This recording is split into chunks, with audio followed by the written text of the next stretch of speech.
Aujourd'hui, j'aimerais qu'on aborde un peu le sujet. Bon, les individus vivent certaines étapes au moment d'une évolution, puis arrivent des phases où les gens semblent stagnants, où les gens vivent des chambardements. Il y a toutes sortes d'étapes qui se passent.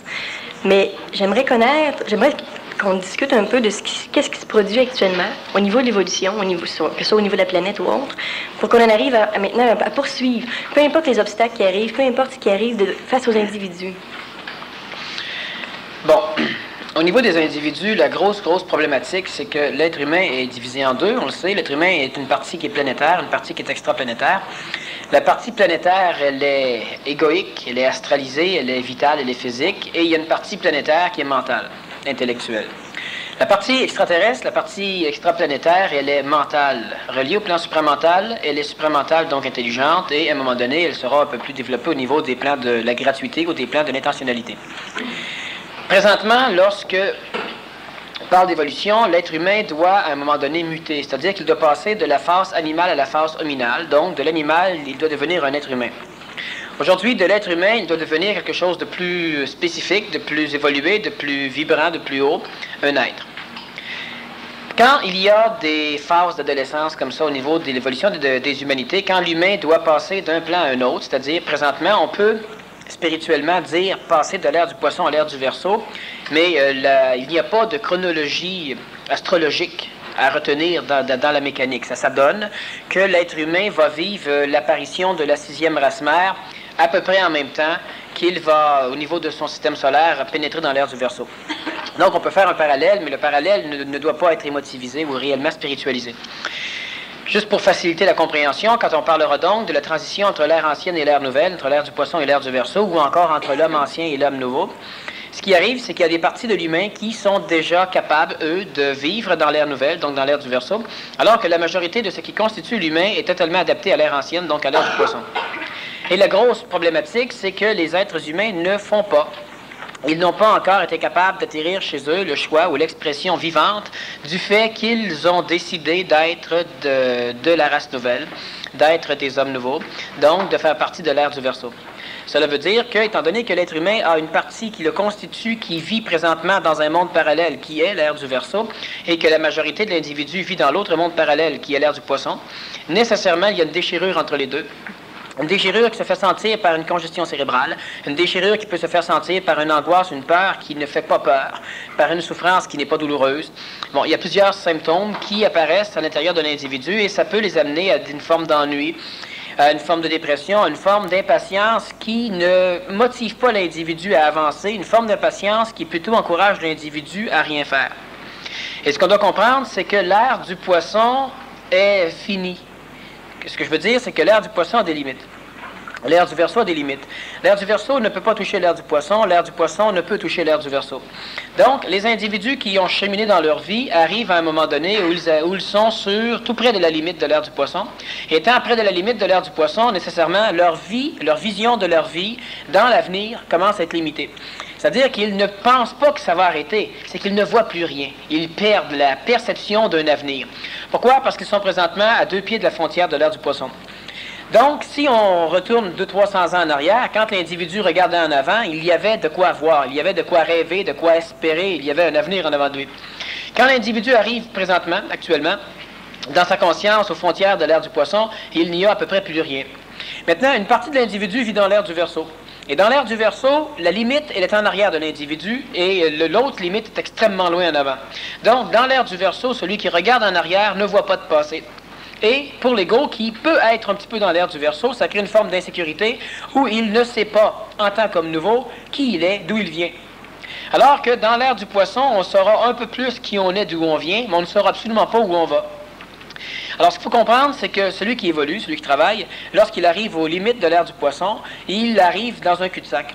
Et arrivant dans un cul-de-sac, il a tendance souvent à prendre des chemins qui le ramènent à l'intérieur, c'est-à-dire des virages en U. Alors, il revient un peu sur lui et il pourra, par exemple, réessayer des vieilles techniques. Il pourra décider, par exemple, d'abandonner la conscientisation pour revivre comme l'homme du Poisson. Et à un moment donné, il reviendra encore sur sa frontière. Les parties qui ont traversé dans l'ère du Verseau, ces parties-là ne peuvent revenir en arrière. Alors, il y aura, par exemple, chez des individus, une obligation majeure, par exemple, à rencontrer des individus qui prennent de l'alcool, qui se saoulent un peu, qui ont du fun, qui prennent de la drogue, et puis qui font peut-être des fesses, pour avoir un plaisir. Et c'est ce qu'ils veulent. Ça, c'est la partie virage en U dans l'air du poisson. Et là, à un moment donné, bon, ils téléphonent à leurs anciens amis, ils parlent un peu avec au téléphone, et la partie qui est rendue dans l'air du Verseau commence, elle, à planter. Alors, ils se disent, c'est ça que j'aimerais faire. Puis quand ils ont parlé avec, je ne peux pas aller avec eux autres. Alors, on ne peut pas aller nulle part, et on arrive dans une forme de stagnation qui engendre cette mécanique de souffrance et qui fait souvent que les individus ne veulent plus bouger.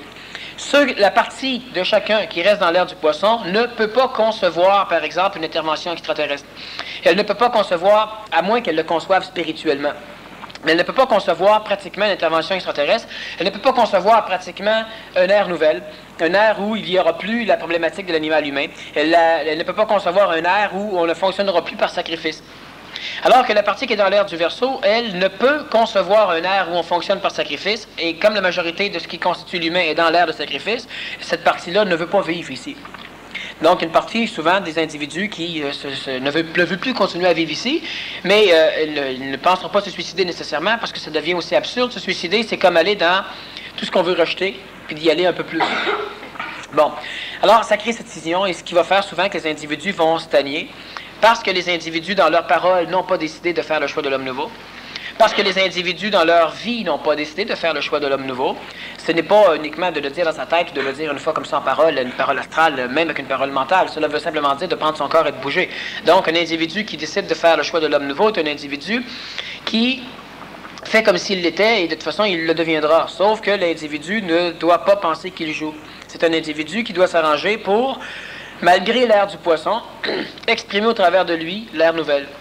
Mais pour arriver à faire le choix de l'homme nouveau réellement, parce qu'il est quand même fait partiellement par certains individus, sauf qu'on est arrivé à l'appliquer 24 heures sur 24 et à le conserver, peu importe les états émotifs qui se présentent ou les états psychologiques qui se présentent, qu'est-ce que l'individu doit arriver?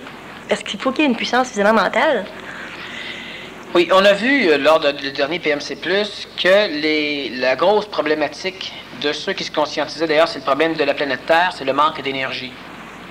La planète Terre a été hypothéquée énormément, c'était bien. On s'est servi énormément de l'énergie, quel que soit le type d'énergie, de l'énergie soit électrique, soit motrice, une énergie qui nous donnait de la force.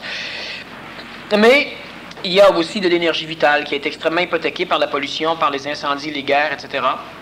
Et surtout que plus on crée de mémoire émotive, plus on émotivise les choses, plus il y aura d'humains pour émotiviser, plus on nourrit le monde de la mort. Et le monde de la mort, on le sait, c'est comme l'astral de l'humain. Pour maintenir des images, des formes, de la mémoire, ça prend de l'énergie vitale. Donc, une grande partie de l'énergie vitale est placée dans des égrégores du monde de la mort. Et dans ces égrégores-là, il y a des clés que nous ne connaissons pas, ou que la majorité des individus ici ne connaissent pas, ou ceux qui connaissent quelques clés, ils n'ont pas la capacité de s'en servir, ils ne savent pas à quelle porte ça va. Et donc, une grande partie de l'énergie est placée dans le monde astral. Donc, la grosse problématique, c'est que l'être humain ne peut évoluer que s'il a suffisamment d'énergie. Tout est une question d'énergie. Alors, ce n'est pas une question de savoir, par exemple, d'être conférencier ou d'être écrivain. C'est une question de compréhension. Et la compréhension n'est pas nécessairement une chose qui se phraséologie. C'est pas nécessairement une chose qu'on connaît en mots. Donc, on peut percevoir quelque chose, être sûr de quelque chose, on peut même parvenir à appliquer quelque chose sans jamais être capable d'expliquer ce que l'on fait. Et l'évolution n'est réellement pas une évolution de l'intellect, c'est-à-dire que ce n'est pas une évolution qui se détermine en fonction de ce que tu peux expliquer. Un être humain, par exemple, qui donne un cours peut être extrêmement évolué, mais avoir des difficultés à communiquer ce qu'il est. Pourquoi? Parce qu'il n'a jamais eu besoin pour lui de communiquer à son ego ce qu'il faisait. C'était naturel, simple pour lui de le faire. Donc, c'était bien simple. Quelqu'un qui aime, par exemple, voir des fleurs, expliquer à quelqu'un pourquoi il aime voir des fleurs, s'il a passé sa vie à aimer voir des fleurs, le temps quand il va commencer à l'enseigner, ça va être, ben écoute, c'est parce qu'ils sont belles, c'est parce que je les aime. Mais élabore. Bon, on va dire, tu vois, elle n'est pas évoluée. Ça, c'est les vestiges qu'on a de l'ancienne vision de l'évolution qui se rapprochait du scientifique et de l'intellect. L'intellectuel, pendant longtemps, était un être extrêmement évolué. Bon, dans la vision, évidemment, des choses. On doit donc comprendre que c'est une question d'énergie, et de l'énergie, on va en ramasser de plusieurs façons.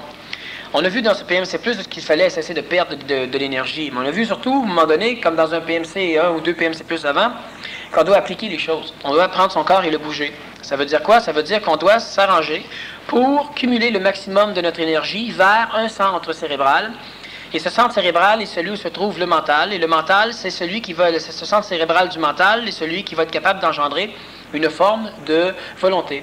Ce n'est pas une volonté, ça reste manipulé par l'information que l'on a et par l'énergie que l'on a. Mais du point de vue de l'astral, ce serait comme de la volonté.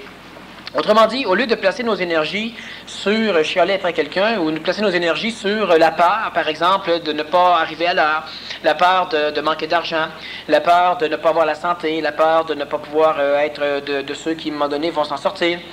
Au lieu de canaliser notre énergie vers des destinations astrales, on doit s'arranger pour progressivement, parce que si on en demande trop à l'individu au départ, il ne pourra pas le faire.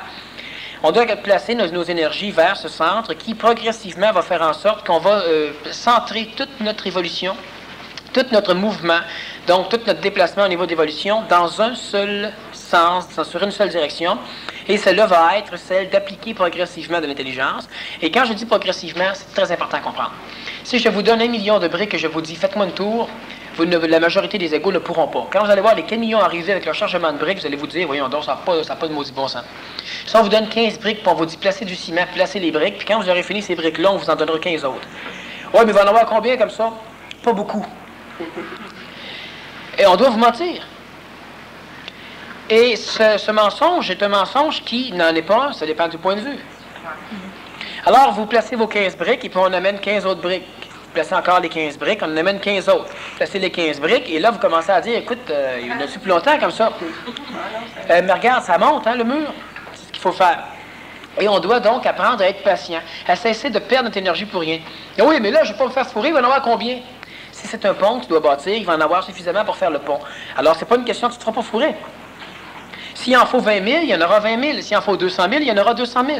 Mais ça ne sert à rien de toujours, et c'est le gros problème, qui fait partie encore de l'illusion du libre arbitre, tout vouloir savoir d'avance, comme si on aurait le choix, comme si on pourrait choisir, comme si on pourrait contrôler. Dans le passé, il y a une parole intéressante qui dit que plus on en donne à l'humain, plus on le détruit. C'est souvent préférable, effectivement, de lui en donner un tout petit peu, c'est préférable. S'il rencontre Dieu puis le voit de plein visage, il peut être détruit. Pas Dieu, mais l'homme. Pourquoi? Simplement parce que l'humain n'a pas la capacité encore de supporter les choses grandioses. Il y a une expérience qui est en cours depuis quelques semaines, et cette expérience-là démontre un fait, c'est que l'être humain sur la planète Terre, quels que soient les humains présentement, devront, ceux qui se conscientisent évidemment, devront apprendre à voir les choses qui sont bonnes, devront apprendre à rencontrer des choses blanches et bien, et ils devront apprendre à rencontrer la perfection. Parce que le bon, le blanc, le bien et la perfection fait plus peur et fait plus de dégâts dans l'ego que le mal. Quand les individus sont confrontés à quelque chose de bien ou de bon, ils ont une peur atroce plus puissante que lorsqu'ils rencontrent Satan en personne. C'est relié à quoi? C'est relié au fait que la majorité de ce qui est bon, bien, parfait, fait partie de l'ère du Verseau. Et ça, c'est la marque terrestrifiée, implantée, imprimée, de la destruction prochaine de l'ère du Poisson.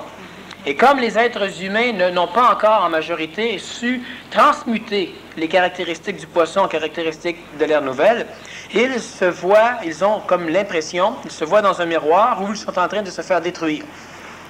Alors, l'humain recherche la perfection, et la perfection, elle est facile. Tout ce qui fait partie de l'ère du Verseau est quelque chose de beaucoup plus facile que tout ce que nous avons fait dans l'ère du Poisson. La problématique, c'est que cela fait tellement peur. C'est comme je dis à quelqu'un, tout simplement, soyez transparent avec vous-même. Mais déjà là, c'est le traumatisme total. La personne, elle va se découvrir comment qu'elle est, ça ne veut pas. Mais ça prend beaucoup plus d'énergie de tout camoufler, de tout cacher, d'entretenir le mensonge, d'entretenir le masque, de continuer à jouer le jeu que l'on joue, plutôt subitement que de tout laisser tomber ces cochonneries-là et d'être uniquement ce que l'on est. Et là, les individus, évidemment, vont dire, oui, mais si je suis ce que je suis, les autres vont en profiter, etc. C'est parce que tu n'as aucune idée de ce que tu es. Parce que les autres n'en profiteront pas, ils ne pourront pas. Alors, il y a donc ce gros problème qui fait que l'être humain, à un moment donné, découvrira le merveilleux. Il le refuse, il en a peur. Plus l'humain était loin du merveilleux ou de la perfection, plus l'humain était en quête de merveilleux, de perfection. Un peu comme la quête du Graal. Même chose. Et plus l'humain se rapproche de son but, plus l'humain ralentit son déplacement. Puis quand l'humain est prêt à y toucher, Ils préfèrent s'asseoir puis méditer. Ils préfèrent attendre que les autres arrivent. Ils préfèrent avoir l'augmentation de salaire avant. Ils préfèrent tout ce qu'il faut pour le déranger. Et on doit comprendre que tout ce qui gère la vie de chaque personne qui, à un moment donné, a une conscientisation suffisamment avancée, il ne faut pas beaucoup, quand je dis suffisamment avancée. Tous les individus qui sont sur un chemin de conscientisation finissent par avoir une importance logique au niveau des plans supramentaux. Et ça veut dire que tout ce que vous allez faire n'aura pas l'importance que ça avait avant. Oui, ça, c'est très important de saisir à un moment donné. Tout ce que vous ferez ne pourra pas passer avant vous. Autrement dit, vous allez devenir beaucoup plus important que ce que vous allez accomplir. Ça veut dire quoi? Ça veut dire qu'à un moment donné, la personne elle va dire, oui, mais si l'intelligence est intelligente, je devrais être riche. Si l'intelligence est intelligente et que vous êtes plus important que la richesse, puis que vous n'êtes pas parfait, vous ne serez pas riche.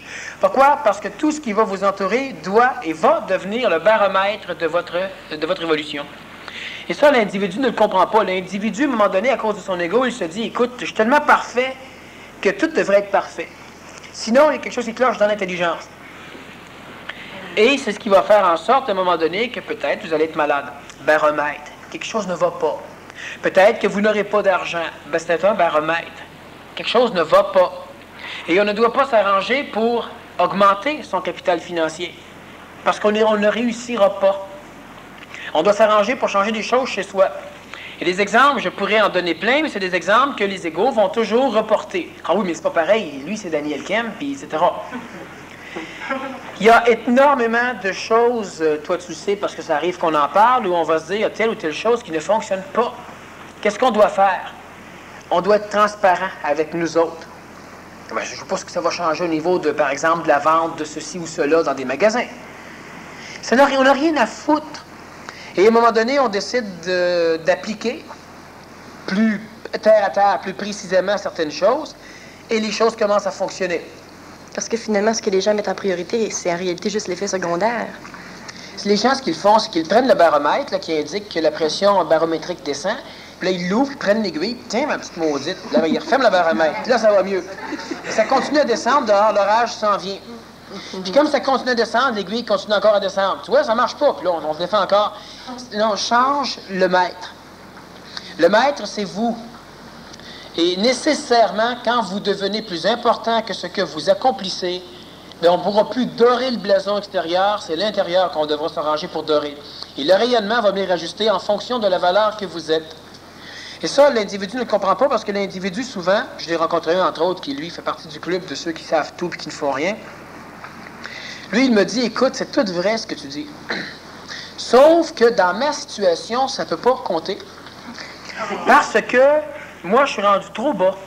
Fait que je ne peux pas commencer à mettre ça en application, tu sais, comme ça, puis me dire que si je change, les choses vont s'améliorer. Parce que présentement, je vais me faire saisir ma maison. Fait qu'il faut que je commence par trouver de l'argent, garantir mes acquis, puis après, je pourrais commencer à appliquer ce que tu dis. Alors que j'ai beau lui répéter, ça fait présentement 3 ans là, que tu me dis la même chose, puis ça fait 3 ans que tu enfonces. Moi, ce que je te dis, à un moment donné, tant qu'à enfoncer, cesse d'enfoncer. Commence à appliquer ce que je te dis. Ta théorie, elle est bonne pour les poubelles. C'est là d'ailleurs qu'elle t'amène. Et puis, je le revois 6 mois après. Puis il me dit, sais-tu, tu avais raison. À l'époque où on en a parlé, si j'aurais fait ce que tu dis, ça aurait fonctionné. Là, maintenant, il est trop tard. C'est continuellement comme ça. Et ça, on doit faire attention parce que, à un moment donné, il va être sur son lit de mort. Puis il va dire, hier j'aurais pu. Mais là, mais il faut donc que l'individu arrive à se créer un mécanisme d'intervention assez rapidement. Il faut que l'individu finisse par centrer uniquement tout son vocabulaire, toute son expression, toute sa parole, toute son onde de forme vers une seule chose, en avant. Mais ça demande de l'énergie. Ça demande de l'énergie, mais ça demande aussi un petit peu d'aide entre certains individus. Ça demande des petits coups de pied au derrière. Ce que ça demande simplement, c'est que, et ça revient encore toujours à mettre en pratique, il y a des techniques que certaines personnes ont apprises ici qui amènent de l'énergie. Les gens ne les pratiquent pas et les gens peuvent dire, oui, mais j'ai pas l'énergie de les pratiquer. Bon. C'est comme j'ai extrêmement faim, je suis en train de mourir, là, ben, gars, il mange, là. Ah, ben, j'ai pas l'énergie de manger, ben, meurs. Qu'est-ce que tu fais de plus? Il y a aucune autre solution que prends ta main, prends la bébelle. Oui, mais c'est pas bon au goût, puis j'ai plus d'appétit, puis j'ai mange. Et puis, à un moment donné, tout va revenir. Il faut qu'on se serve de notre intelligence. Présentement, je dois manger. Oui, mais j'ai pas faim. D'accord? Ça fait 3 jours je mange pas, donc logiquement, je devrais nourrir mon corps physique. Alors, je mange. Oui, mais c'est pas bon. C'est nourrissant? Oui, je mange. Il faut que toute la structure émotive passe à côté. Ce n'est pas bon au goût. C'est bon pour la santé. C'est le corps physique que tu nourris. C'est pas ton corps psychologique. Mange, bordel. Sinon, on fait juste perdre notre temps. Alors, les individus, ce qu'ils vont faire, c'est qu'ils se donnent encore beaucoup de temps pour chialer. Ils ne devraient pas. Ils se donnent beaucoup de temps pour s'identiser. Positivement, négativement, ils brûlent de l'énergie. Ils ne devraient pas. Oui, mais c'est facile à dire, tu chiales encore. Alors, à un moment donné, on doit apprendre à se taire. On doit apprendre à parler uniquement quand on veut construire. Ou quand on crée une synergie mentale ou supramentale avec quelqu'un de même calibre. Il y a, quotidiennement, on a probablement 95% des techniques que l'on applique qui sont des techniques de perte d'énergie. Bon, ça veut dire toutes les techniques humaines de l'ère du poisson. Là, chialer, nourrir. Bon. Alors que l'individu, ce qu'il doit faire, à un moment donné, c'est qu'il doit centrer une chose, c'est vers l'avant. Vers l'avant, ça veut dire quoi? Ça veut dire que l'individu doit être capable de considérer qu'à un moment donné, il s'en sortira. De toute façon, ceux qui ont un certain âge savent que vous avez déjà passé par des moments de votre vie qui étaient extrêmement pénibles. Puis aujourd'hui, ça va pas si pire que ça. Tout va toujours bien. Puis après ça, oui, mais il y a encore une autre tempête qui s'en vient. C'est ça qui est le problème à un moment donné. C'est qu'à peine sorti d'une tempête, on souffre déjà de la prochaine, qui va être là dans 15 ans. Alors finalement, on est dans une tempête perpétuelle. Bon, alors que quand on va changer notre philosophie, où on va se dire, tu sais, après la pluie, le beau temps, puis le pessimiste s'est dit, oui, mais après le beau temps, la pluie. Il a raison. Mais uniquement parce que dans notre tête de linotte, quand on voit qu'il pleut, on pense que c'est du mauvais temps. Mais quand on voit qu'il pleut, si on saurait que c'est du beau temps aussi, parce que c'est vrai que c'est du beau temps, c'est la vie. Comme le soleil. Nous, on a fini par scinder la chose en deux parce qu'on aime le bon et le mauvais. Bon, on aime ça, c'est plaisant, ça nourrit des parties, des contreparties de notre ego. Quand on change les choses, par exemple, à un moment donné, vous avez une perte au niveau de la santé, ou une perte au niveau financier, ou une perte au niveau énergétique, etc. Tout ça, c'est des baromètres. Mais vu que c'est un baromètre, c'est génial, c'est que c'est comme quand vous avez une maladie quelque part, il y a une souffrance. La douleur apparaît pour vous avertir de faire quelque chose. La douleur apparaît rarement pour vous dire « il est trop tard ». Alors nous, ce qu'on fait, on prend des médicaments pour ôter la douleur, la maudite douleur. Mais là, on a des baromètres. On ne se sert pas de ces baromètres. Tout va mal. Bon, je prends un exemple. Dernièrement, j'ai vu des individus travailler avec un photocopieur qui fonctionnait mal. Et là, à un moment donné, bon, ils prennent le feuille, etc., puis ça sort plié, puis tout croche, puis c'est froissé, puis bon, ça va vraiment pas. Qu'est-ce que ça fait? Ça se met à chialer, ça se met à chigner. On n'aurait pas dû prendre celui-là. Pourtant, c'est des gens qui savent qu'ils n'ont pas de libre arbitre. Alors pourquoi le « on n'aurait pas dû pas avoir de libre arbitre » ? Puis après ça, si on leur dit « écoute, là, vous chialez. » Mais oui, c'est vrai, on le sait. Je chiale encore, tu sais, c'est bon. Et pourtant, les individus devraient regarder la photocopieuse qui marche tout croche, puis se dire « c'est ça. » Ah oui, c'est ça. Je ne suis pas un être humain bas au point de me faire narquer par une photocopieuse. Puis on n'a pas besoin de se le dire, c'est qu'on doit vivre cela. Oui, mais là, à un moment donné, ça devient important. Il était là, puis on doit avoir nos papiers. Peux-tu les avoir? Non, c'est ça. Puis ça, c'est pas de dire, ah, ben là, je suis fataliste. T'es pas fataliste, bordel, elle fonctionne pas. Hein? Bon, il est 5 heures, le bureau est fermé, tu ne peux rien faire d'autre, c'est simple. Là, on peut dire, quoi? Bien, on aurait peut-être dû faire venir le technicien quand on y a pensé. Ce qu'on devra se dire, en réalité, c'est, bien, la prochaine fois que j'aurai l'idée de faire venir le technicien, on va le faire venir. Là, on vient de mettre notre énergie vers demain, vers construire, vers améliorer. On n'a même pas besoin de revenir sur nos maudites erreurs pour se dire, maintenant, j'ai fait ça, il faut plus, pas ça du tout. C'est pas, il faut plus que je fasse ça. C'est, je vais faire ça la prochaine fois. Bon, les personnes, bon, photocopie, je n'ai plus de papier. Ça va, on aurait dû en commander plus. C'est ridicule! Là, il n'y en a plus. On aurait dû. Bon, dernièrement, il y a une personne qui me dit, hey, tu sais, hier, on aurait dû aller faire ça, hein? Fait, je dis oui, on retourne ça hier. Bon. pas ça qu'il faut faire. Là, on joue dans l'air du poisson, c'est-à-dire qu'on arrive toujours dans notre chemin qui nous ramène en arrière, puis on niaise là-dedans. On a besoin de mettre nos énergies en avant. Et ça, c'est extrêmement facile. Pourquoi? Parce que le peu d'énergie qu'on place là, c'est là, on nourrit simplement la partie qui, à un moment donné, va permettre de volontariser l'ego. Une forme de volonté, c'est-à-dire qu'à un moment donné, on va avoir suffisamment d'énergie pour prendre le corps et le bouger. Ça va être évident. Ça va être exactement comme ça. Bon, j'ai pas soif, mais je suis déshydraté. Tu prends l'eau, tu y goûtes, maudit qu'elle n'est pas bonne. Tiens, c'est vrai qu'elle n'est pas bonne. Bon, fini. Mais on va avoir l'énergie pour le faire. La personne qui, bon, elle lui manque plus de papier, encore une fois, faut que ci, faut que ça, elle peut s'arrêter et dire, bon, à chaque problème, il y a une solution, c'est évident. C'est évident. Bon, l'humanité s'est bâtie là-dessus. On a tout réglé. Alors maintenant, je fais quoi? Est-ce qu'il y a du papier que je peux trouver? Aucun papier. Y a-t-il quelqu'un qui en aurait chez lui? Y a-t-il une autre compagnie qui je pourrais aller emprunter? La voisine à côté que je connais un petit peu, peut-être qu'elle a du papier.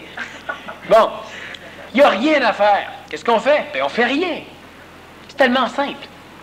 Puis le lendemain matin, ben, peut-être tu arrives un peu plus de bonne heure, tu n'es pas chercher du papier, s'il faut que tu fasses le travail. Mais c'est pas « Oh, l'astral frappe dur ».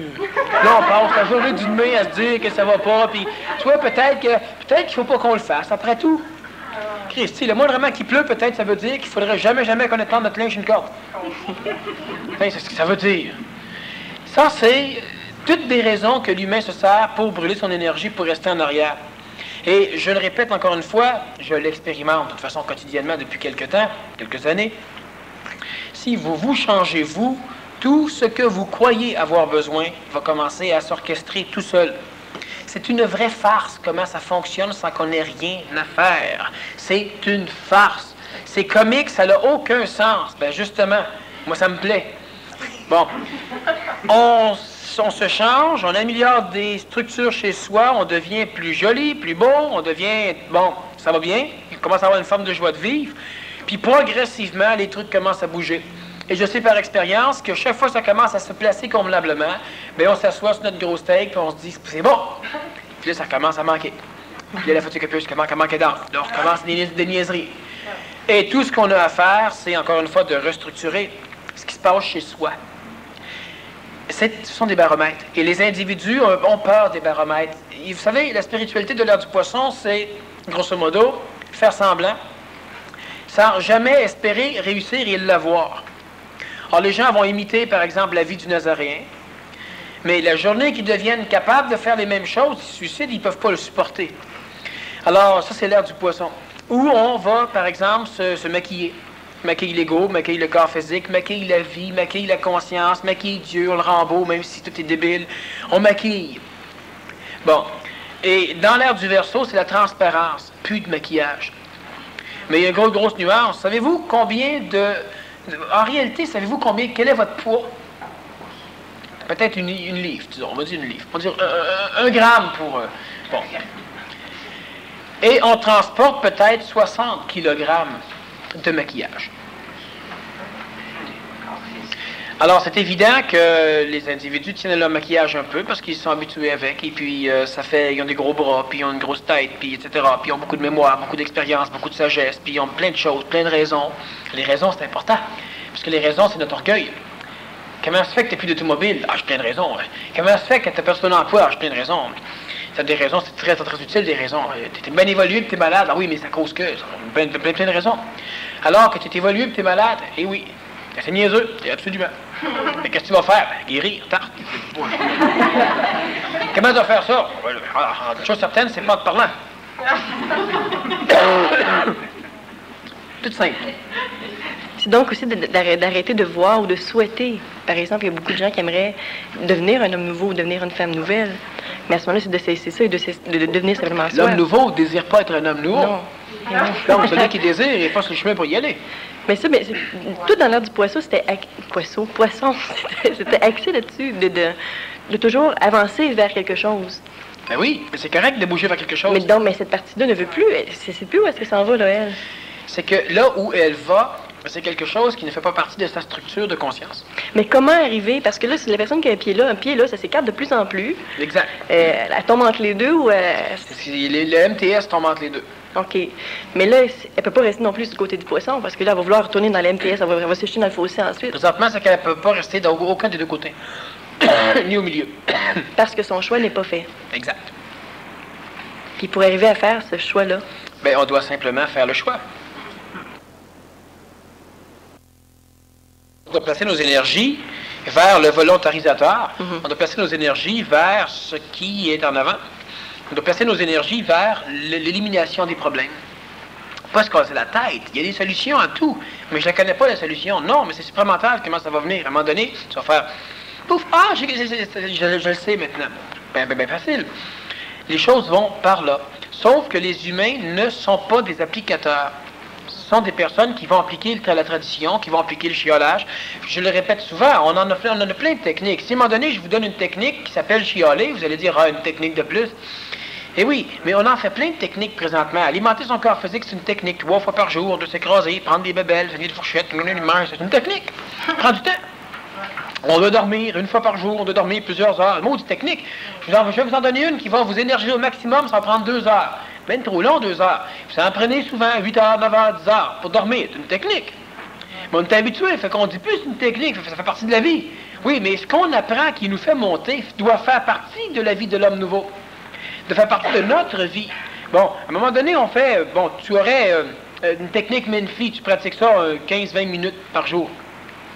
Ça a des incidences majeures. Plus le corps physique est âgé, plus c'est important qu'il pratique Menfi. Maintenant, plus le corps physique est jeune, plus c'est intelligent qu'il commence à le faire tout de suite. Ça rajeunit le cerveau, ça rajeunit le corps physique et plusieurs choses. Mais les individus vont dire, ah oui, mais tu sais, j'ai pas le temps, moi 20 minutes de faire ça tout le temps. Ben non, je sais bien. Mais cumulez le temps, vous perdez d'énergie, vous chiolez, vous faites des affaires pour absolument rien, vous marchez pour rien, vous revenez, vous sautez. Le temps qu'on écoute la télévision, ben oui, mais il faut bien se relaxer. Oui, mais tu prends une technique qui prend 5 heures pour te relaxer parce que tu n'as pas le temps d'en faire une qui en prend 15 minutes.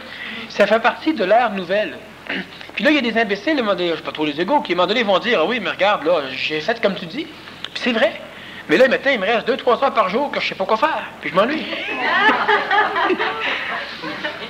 Drogue-toi, fais quelque chose, tu sais. Use-toi, ça va plus, tu sais, ouais, là, les mots, dit. Mais ça peut faire partie aussi du fait que les gens ne voient pas, peuvent avoir une perception de ce qu'est l'homme nouveau, du chemin qui se présente du côté de l'ère du Verseau. Mais c'est un peu comme une personne qui me disait, c'est bien beau, l'Église catholique nous promet l'éternité, mais qu'est-ce que je vais faire à l'éternité? C'est quoi? Ben oui. C'est le blanc total, c'est le vide total pour la personne. Ben oui, c'est sûr. Sauf que quand tu seras dans l'éternité, tu auras peut-être des idées de ce que tu peux faire. Comment peux-tu présentement envisager des idées éternelles alors tu sais que tu vas mourir dans quelques années? Bon, t'as pas le goût du tout. Mais ça ressemble à ça avec l'ère du Verseau. Oui, mais à l'ère du Verseau, l'humain va être suffisamment immortel. Il est déjà éternel, mais il va avoir une capacité de s'exprimer plus longtemps dans le contexte de la matière. Mais celui qui est le pied du côté du poisson, puis du côté du Verseau, puis qui ne sait plus trop où est-ce qu'il s'en va. Mais lui, il doit simplement placer ses énergies là, vers le volontarisateur, puis commencer à travailler là. Mais si pour lui, c'est plus sécurisant du côté du poisson... On s'en fout. Non, mais... c'est même pas plus sécurisant. Encore là, c'est des là que l'ego va se faire. Parce que quand l'ego, c'est plus sécurisant, ben, tu as qui dit... Je te rappelle, il y a quelqu'un derrière moi qui cherchait un chum, puis c'était sécurisant vers l'ère du poisson. Et puis l'autre, le même dit, il m'a donné à son ancien ami, je pourrais rencontrer quelqu'un exactement comme toi, je m'en contenterais. L'autre a dit, ouais, même les French kiss, puis ça a planté tout de suite. Non, ça ne fonctionne pas comme ça. Pourquoi? Parce que c'est très sécurisant vers l'ère du poisson, mais la majorité des individus sont implantés dans l'ère du Verseau déjà. Alors, ils ne pourront pas retourner en arrière. Donc, ils devront placer leurs énergies vers en avant.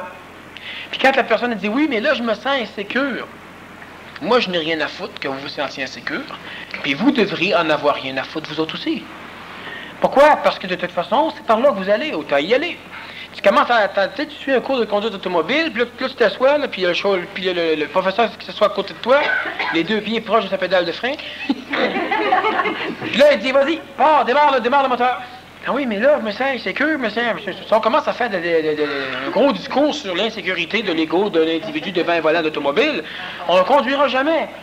Tu sais, écoute, je m'en fous, tu te sens insécure, là, démarre le moteur. Tu donnes les clés par là. Bon, puis maintenant, OK, lâche-la, là, c'est correct. Non, mais c'est ça.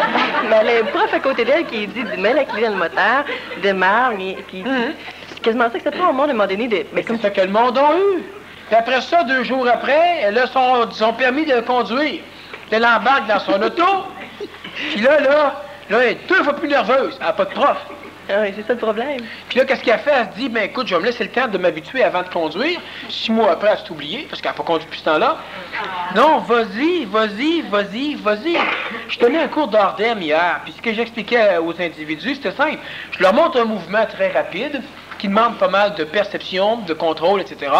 Puis je leur dis, maintenant, vous avez vu que ça se faisait, que c'était joli, esthétique et doux, même l'autre personne allait se ramasser couché à terre, bien relax, celui qui t'agressait. Maintenant que vous l'avez vu, réinventez-le. Alors, pratiquer le mouvement, puis quand c'est tout croche, c'est pas ça. Réinventez-le, adaptez-le à votre corps physique, à votre psychologie, à votre façon de vous déplacer. Travaillez-le, réinventez-le. Sinon, je passais 1 heure à l'enseigner, puis ils vont apprendre à la perfection mon mouvement. Alors qu'ils devraient apprendre à la perfection leur mouvement, avec une philosophie d'action ou de déplacement qui serait, disons, similaire, mais qui est adaptée à eux. Mais c'est la même chose. Devenir son seul maître, ce n'est pas... Tu apprends quelque chose et après tu le déformes, tu le transformes, tu t'ajoutes, tu rajustes et tu le fais mieux. Ah, mais les gens l'oublient, ça. Mais les gens ne le font pas pour la simple raison que les gens n'ont pas de cerveau. Dans l'ère du poisson, on n'a pas bâti collectivement des cerveaux capables d'innover, de développer. Ça peut devenir un prétexte. Bien, ça devient, à un moment donné, quand les individus ont suffisamment de contact avec leur ajusteur de pensée, ça devient le prétexte.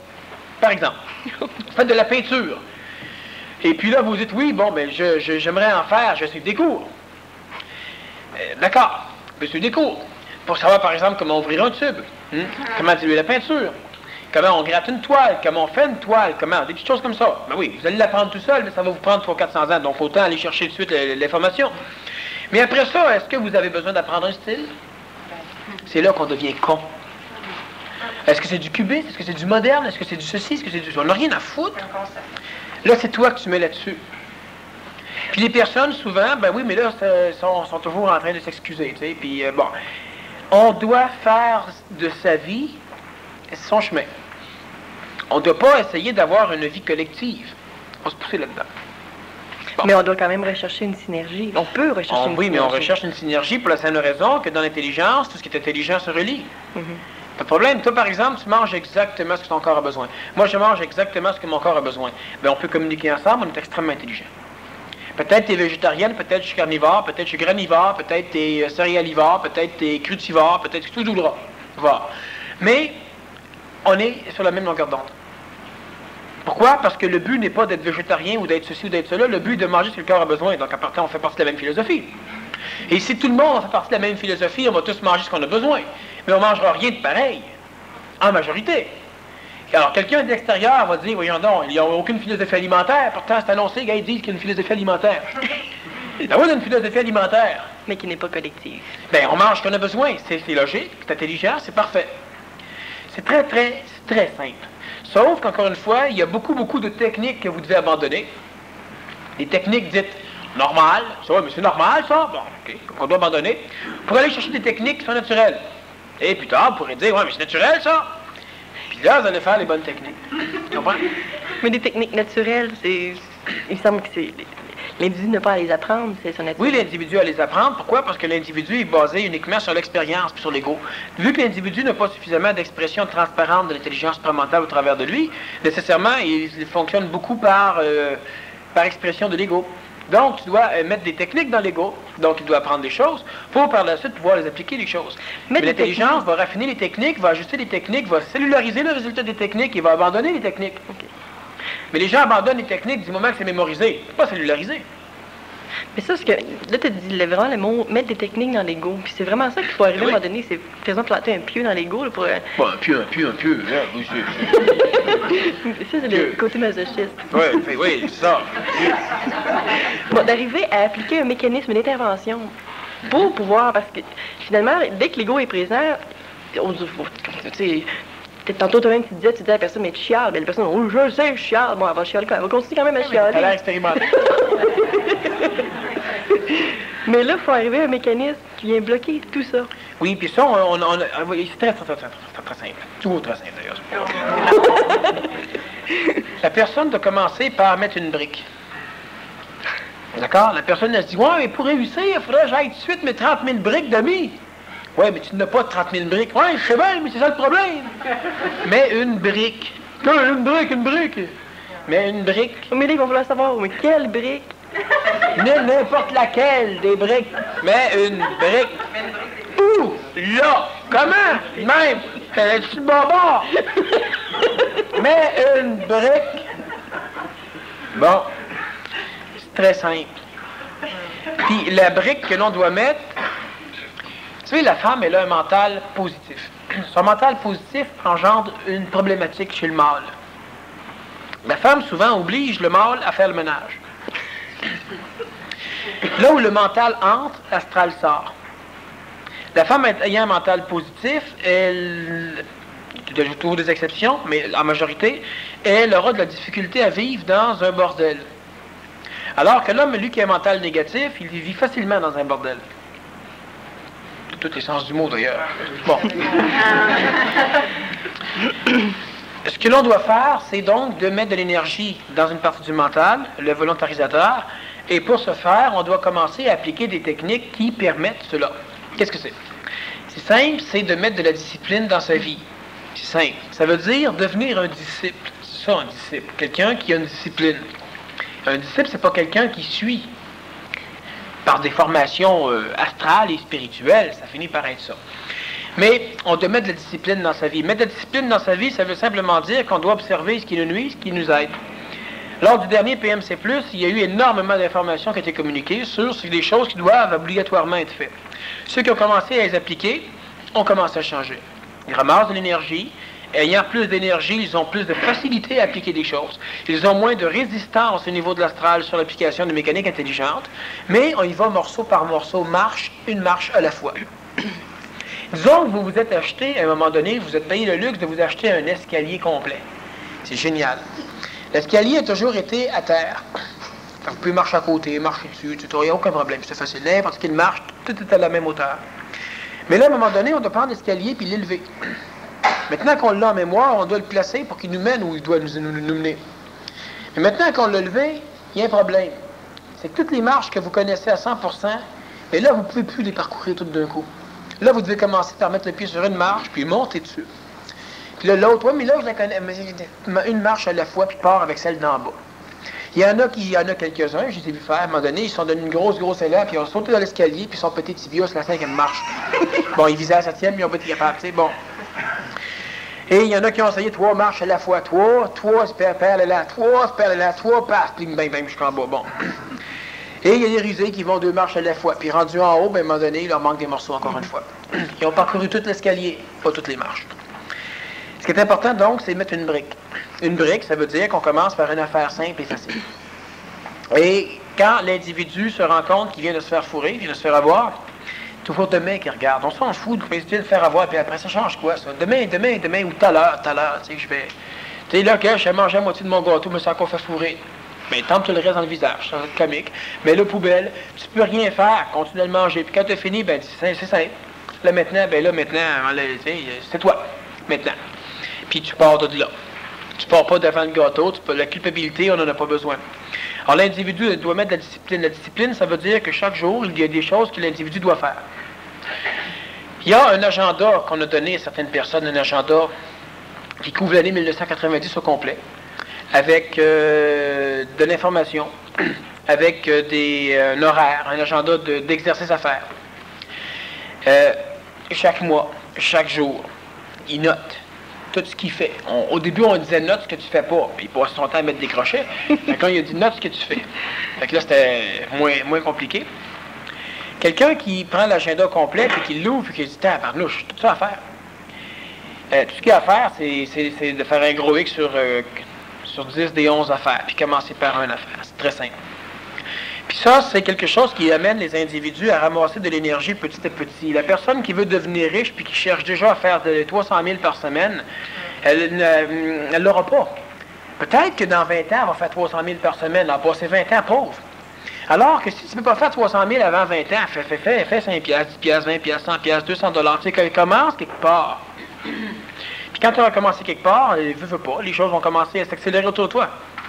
L'énergie, c'est la même chose. La discipline, c'est ce qui manque à la majorité des individus. Il y en a qui se lavent régulièrement, il y en a qui se lavent tous les jours, il y en a qui se lavent une fois par semaine. Le fait de se laver, surtout au niveau de la douche, le bain, ça peut être une relaxation, mais ça lave pas. Le fait de prendre une douche, par exemple, c'est bien. Un individu qui sait prendre une douche convenablement s'énergise. On l'a vu aussi au niveau du PMC. L'individu s'énergise. C'est préférable de finir avec une douche relativement froide, puis à un moment donné complètement froide. Pas juste faire un t'éteins l'eau chaude, ouah, t'éteins l'eau froide, tu sors en courant. C'est pas ça. C'est de rester là. Alors, tu diminues progressivement. Progressivement, le corps commence à être capable de supporter, d'endurer. Et, oui, mais là, tu es là, puis l'ego se met en marche immédiatement. Je m'ouvre une belle imbécile, là, je suis en train de geler. Ça ralentit la circulation cérébrale. Ça ralentit donc la pensée. Hein, ça refroidit. Et ça permet à l'individu qui veut faire un travail avec son ajusteur de pensée de fonctionner un peu mieux, plus lucidement. L'astral le charrie moins, l'astral est moins pénible. Je suis juste une douche de tête, c'est pas pire. Dans le bol de toilette, par exemple. Mais, tu la chaîne avant. Non. Je disais ça pour quelqu'un ici, là. Mais, de toute façon, regarde, chaque être humain devrait se lever un matin, demain par exemple, puisqu'un matin, demain. Et là, se dire de quelle façon je peux faire tout ce que je fais quotidiennement et transformer tout ce que je fais quotidiennement pour accumuler de l'énergie. C'est déjà minimum. Vous ne rajouterez pas des techniques, vous allez rajouter de l'intelligence, de la conscience dans ce que vous faites déjà. Est-ce qu'il y a une façon de se lever le matin qui me frustre moins? Et pourquoi pas? À gauche du lit, à droite du lit, les mains en premier, la tête et tu rampes. Tu roules, tu sors par le pied du lit. Ah ben non, les adultes, vous ne pouvez plus rien faire de ça, hein? Essayez, vous allez voir à un moment donné comment c'est comique. Sauf, encore une fois, de ne pas l'essayer en se disant qu'on est niaiseux. On doit s'amuser dans la vie. Un adulte, c'est vrai qu'un adulte, c'est niaiseux quand ça s'amuse. Alors, devenez un peu jeune. Mais il y a une façon. Les individus, par exemple, vont se brosser les dents. Ils peuvent contrôler. On a déjà vu, à un moment donné, au niveau de l'isométrie cérébrale, si tu es droitier, brosse-toi les dents de la main gauche. Ben, au début, OK, tu saignes un peu plus de gencives. Bon, c'est correct. Mais progressivement, les choses se placent. De quelle façon on mange, déjeune, main gauche, main droite? Pourquoi on ne développe pas notre partie cérébrale qui est faible? Il y a de l'énergie là-dedans qu'on va aller réveiller, qu'on va aller chercher. On aura deux alliés. Alors, on travaille un peu plus de la main gauche. On met la clé dans la serrure de la main gauche, de la main faible, si on est de gaucher, donc de la main droite. Tout, c'est niaiseux. On a à écrire des notes d'une épicerie, ou etc. On le fait de la main faible. Oui, mais on n'a pas le temps, à un moment donné, t'es là, puis tu t'en vas, puis non, tabarnouche. C'est pas ça qu'on doit faire, c'est votre vie qui vous passe entre les mains. Bon, alors on prend le temps, c'est pressé. Mais si c'est pressé, faites-le de la main forte, mais on doit...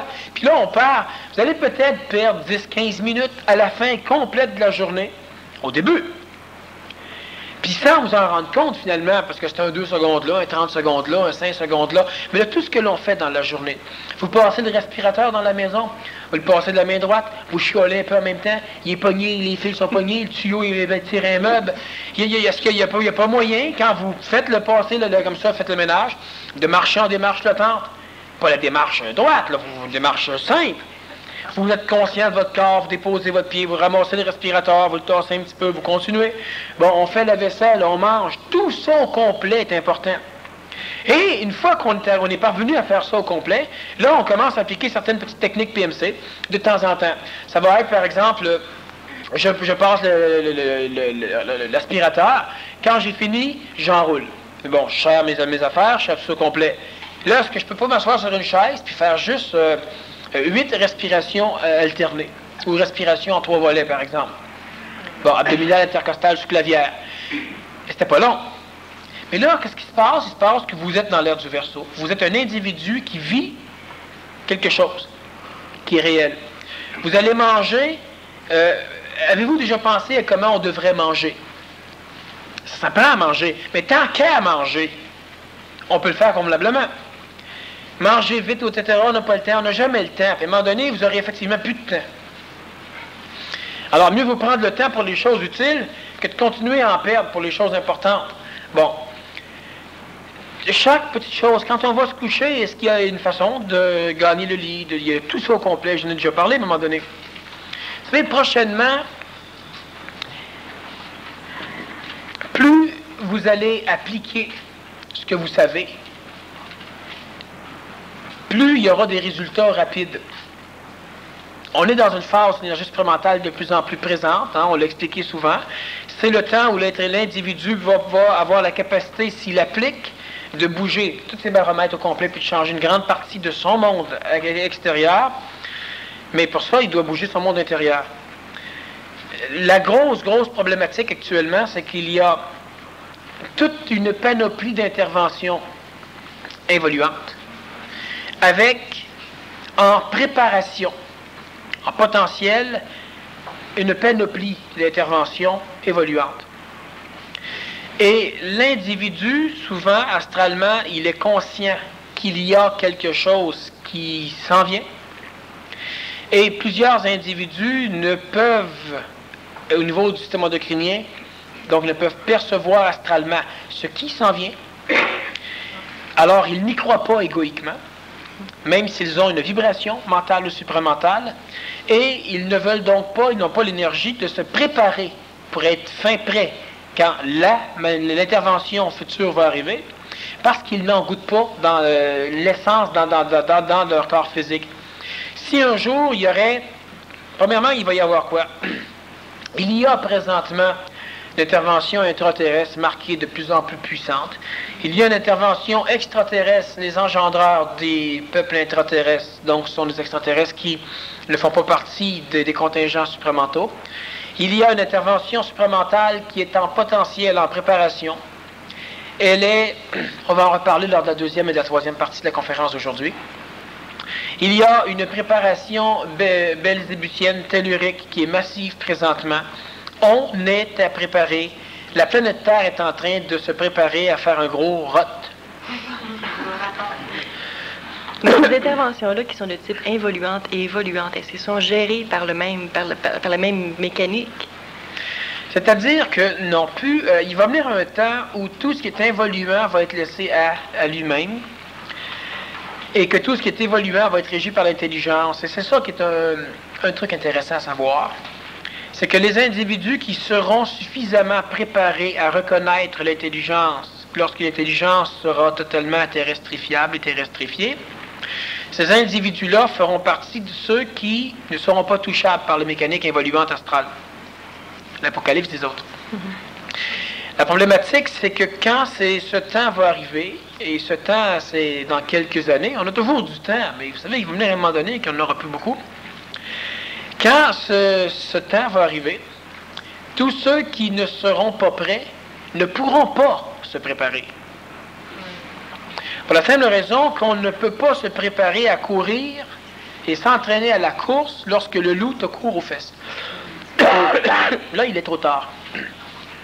Et tant qu'on te dit un jour, les loups vont venir, apprends à courir, apprends à grimper, apprends à nager, t'es sûr qu'il y aura des loups, mais tu n'as jamais vu, tu n'as jamais entendu, tu n'as jamais... Bon, fait qu'astralement, faut que tu fais un petit peu de jogging de temps en temps, tu fais une petite stepette ou deux, tu arrêtes 2-3 ans, après ça, ça revient un peu, puis tu cours encore, tu arrêtes encore un peu. Quand les loups vont arriver, effectivement, tu vas courir. Tu vas courir comme tu n'as jamais couru. Puis tu vas mourir au bout de ton souffle, comme tu n'es jamais mort au bout de ton souffle, le loup va te bouffer. C'est ça qui est problématique, c'est qu'il y a des personnes qui jouent brûlent leur vie. Et on n'en a rien à faire avec l'âge du corps physique, vous savez, parce qu'il y en a peut-être, par exemple, à un moment donné, qui sont extrêmement évolués et qui vont perdre leur corps physique, qui vont peut-être se réincarner beaucoup plus rapidement qu'ils pensent, avec peut-être beaucoup plus de conscience qu'ils peuvent penser.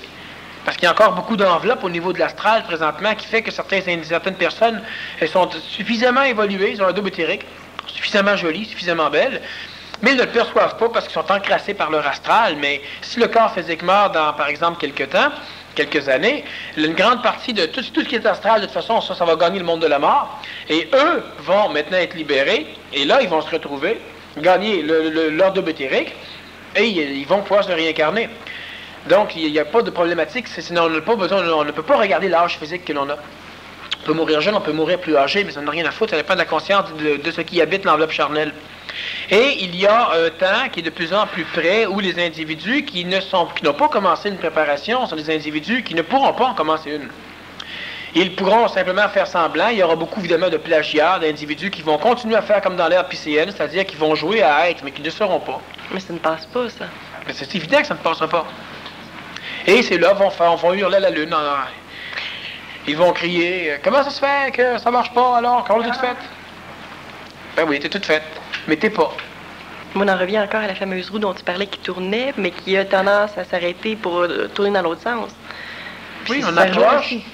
Quand la roue va recommencer à tourner dans le sens opposé, présentement, disons, ça tourne dans un sens, l'astral domine. L'intelligence prémentale vient opposer un vecteur qui est contre, ça fait que ça ralentit la rotation dans le sens astralisé. La ralentissant, progressivement, la roue va arrêter. On est tout près de ce blocage. Mais la ralentissant, est-ce que ça te donne l'impression que c'est d'encore plus d'ampleur? Tout, on sent qu'on arrive vers un changement majeur. Quand la roue va arrêter, elle va recommencer à partir. À partir de ce moment donné-là, ça sera presque plus le temps de commencer à se préparer. Parce que là, les choses vont repartir, puis le prochain blocage est dans 13 800 ans. Alors, les individus ont le temps. C'est-à-dire que quand la roue va recommencer à tourner, là, ça va être le temps de commencer à se préparer pour le prochain arrêt. Mais là, ça fait des milliers d'années qu'on se prépare pour l'arrêt qui s'en vient. Mais ça, les gens ont l'impression que c'est des milliers d'années qui se préparent. Mais non, c'est évident. Les gens n'ont l'impression de rien pour la majorité. Mais ils le savent tous. Oui, c'est ça. En même temps, ils savent. Alors, on doit y aller brique après brique. Il y a beaucoup de choses qui doivent être reprises à zéro. Mais quand on dit reprises à zéro, imaginez, moi, pendant que j'ai suivi des cours de judo, quand j'étais jeune, rendu à ceinture noire, je commençais à enseigner. Et là, moi, j'avais découvert que tu faisais de la ceinture blanche à la ceinture noire pour apprendre les techniques existantes. Et à partir de noir, maintenant, tu pouvais perfectionner ton art. Donc, c'est à partir de noir que tu es réellement en train de t'amuser et d'apprendre. Avant, on te montrait ce que les autres avaient découvert. Et un jour, on m'amuse, je vais dans une autre école avec d'autres personnes que je connaissais, dont mon professeur qui était là-bas. Et puis, j'ai pas de kimono, on m'en prête un, puis on me fout une ceinture blanche. Il y avait rien que ça. Alors, en me plaçant ceinture blanche, je me suis retrouvé dans l'égrégore des débutants. Et moi, à l'école, je m'amuse d'instinct. Alors, j'étais fou comme un balai. J'étais très indiscipliné, très bon. Et là, j'ai commencé à réapprendre un petit peu m'amuser. Les premiers mouvements de base. Ah, je faisais mieux que n'importe qui, c'est bien évident. Sauf que là, j'avais la capacité de les faire encore mieux que jamais je ne les avais fait. Je devais pratiquer le même maudit mouvement plate pendant 1 heure de temps parce que la gang de débutants, il fallait qu'ils l'apprennent. Et je me suis rendu compte que ça a même un avantage majeur, quand on a tout fait, de tout recommencer.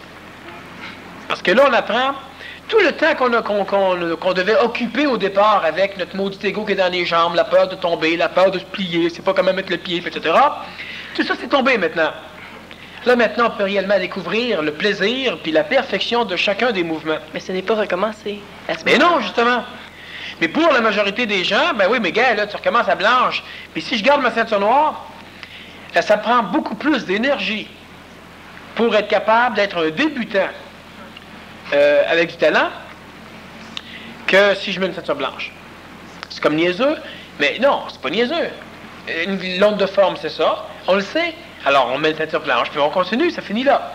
Mais la majorité des individus ne voudront pas. Ils voudront mettre, par exemple, une blanche avec une barre noire dessus ou quelque chose. Pour pas avoir l'impression que je reprends. Écoute, tu ne reprends pas. Oui, mais si je ne reprends pas de barre, pourquoi que... C'est toujours le gros problème. Pourquoi faudrait-je mettre une ceinture blanche de barre si je ne reprends pas? Tu ne reprends pas. Puis la ceinture, c'est une question d'onde de forme. Ça va t'aider. Alors, on revient sur les interventions, deuxième, troisième partie.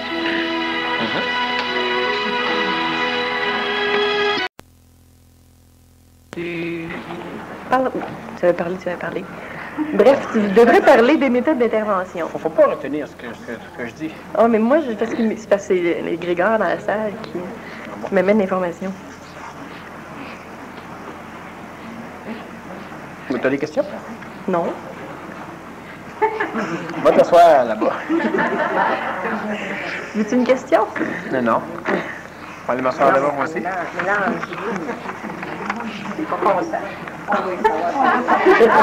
Facile à reconnaître les questions. Les méthodes d'intervention. Je préfère parler de celles qui sont évoluantes que celles qui sont involuantes. Tu as parlé de différents types tantôt. Intraterrestre, extraterrestre, je vois ça beaucoup plus au niveau de l'involution. Par contre, il y en a aussi qui sont de type extraterrestre, mais qui peuvent être évoluantes. OK, il y a toujours une problématique à parler des mécaniques d'intervention évoluantes, comme de plusieurs autres choses qui sont à caractéristiques ascendantes, c'est que plus les égos en entendent parler, sans en mettre en application, plus à un moment donné, ils refusent d'en entendre parler encore. Alors qu'une personne qui en entendrait parler de certaines choses, qui applique les choses, verrait tellement de changements au niveau de sa vie, que si on reparle après, ben là, elle veut aller chercher d'autres informations, elle les applique, ça va encore changer sa vie, alors elle veut continuer. Quand les individus n'appliquent pas suffisamment, à un moment donné, ils finissent par s'engourdir dans une phase d'intellectualisme d'évolution, où ce qui les intéresse, c'est surtout d'avoir de nouvelles informations, puis on arrête là. En ce qui concerne tout ce qui présentement est déjà exprimé au niveau de l'intervention évoluante et de ce qui est en potentiel en croissance, il y a des mécaniques melchisédiennes, il y a des mécaniques extraterrestres supramentales, il y a des mécaniques qui sont telluriques, il y a des mécaniques qui sont archangéliques, angéliques, il y a des mécaniques qui sont vorondadèques, il y a des mécaniques qui sont donc d'un paquet de niveaux différents. Les raisons de ces mécaniques-là? Présentement, il y a... Bon, les raisons des mécaniques. La raison de cette mécanique, elle est cosmique, ce qui fait que c'est déjà... pour en parler, il faut sortir un peu du contexte planétaire. Au niveau du contexte humain, simplement, c'est que l'être humain est présentement une espèce de pli dans tout ce qui a été créé jusqu'à date. Un pli où les différentes dimensions, à travers cet écrasement, à travers ce pli, ont la capacité de se toucher. Se touchant, ils sont capables le pli est donc capable de permettre la relation, de permettre la communication entre différents plans. On parlera donc du plan matériel, du plan vital, etc., jusqu'au plan de l'intentionnalité, que dans l'ésotérisme, souvent on appelle le plan divin. Et parce que l'être humain est le pli, parce que l'être humain est une caractéristique particulière de la création qui a la capacité justement de pouvoir cumuler chez lui, de pouvoir associer ensemble, de pouvoir intermêler les différentes expressions de la création. À travers l'échelle cosmique au complet, ce pli devient une forme de trou noir, ce pli devient une forme de porte, une forme d'endroit, d'une région, par laquelle, à un moment donné, le reste de la création pourra probablement passer. Il faut comprendre que l'être humain vit certaines formes de souffrance dans son contexte actuel, mais qu'il y a sur d'autres planètes, autour de d'autres soleils, et il y a même dans le cœur de plusieurs soleils, et surtout dans le cœur de notre galaxie, et on peut retrouver cette mécanique aussi dans d'autres galaxies, et un peu aussi entre les galaxies.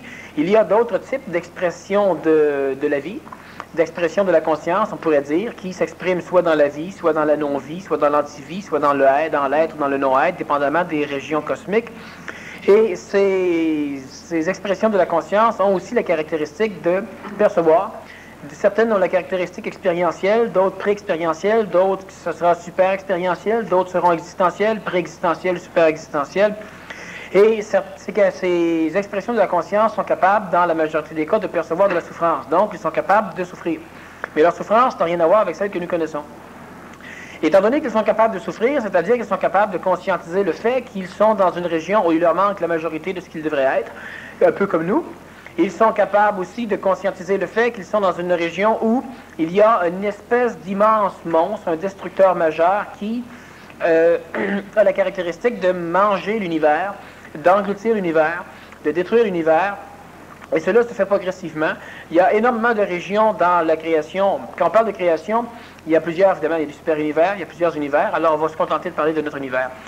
Dans l'univers, il y a présentement la conscientisation assez forte dans la majorité des mondes refroidis où il y a de l'expérience, de l'expression de conscience, que le grand mangeur, la grande bébite, le grand destructeur se rapproche et que dans quelque temps, beaucoup de ces planètes, de ces étoiles seront totalement anéanties, totalement détruites.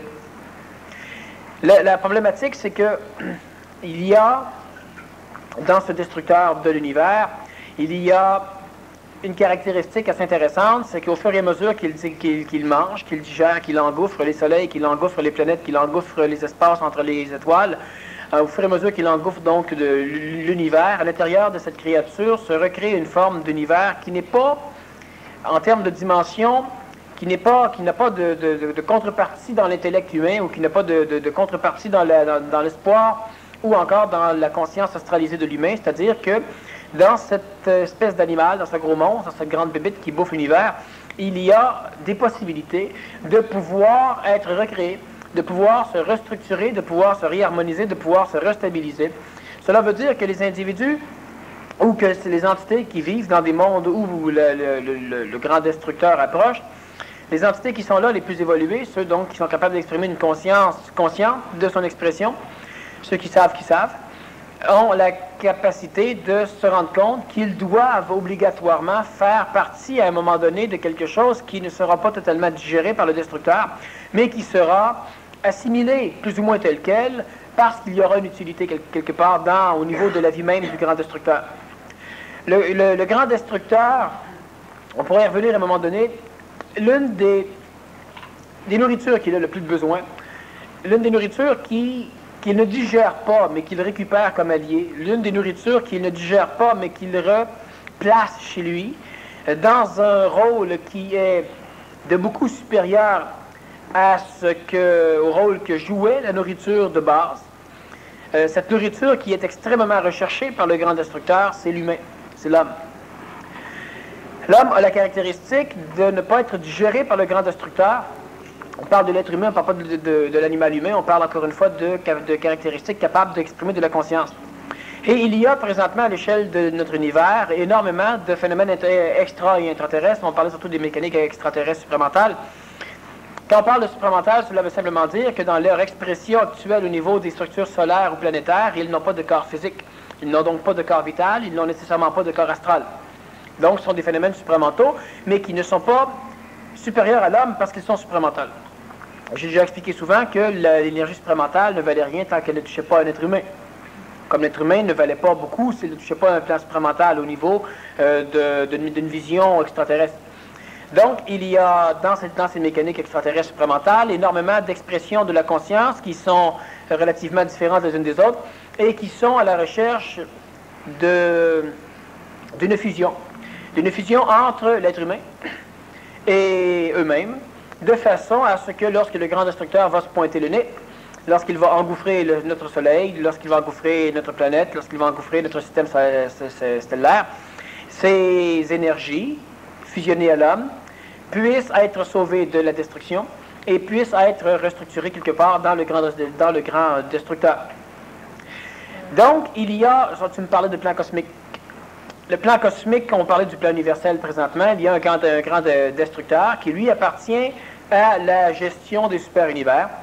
C'est quelque chose qui procède de l'effusion des énergies créationnelles dans les systèmes super-universels et qui, présentement, entreprend la réversibilité de l'effusion des énergies pour engendrer les super-univers, les univers, les galaxies, les systèmes solaires et les planètes.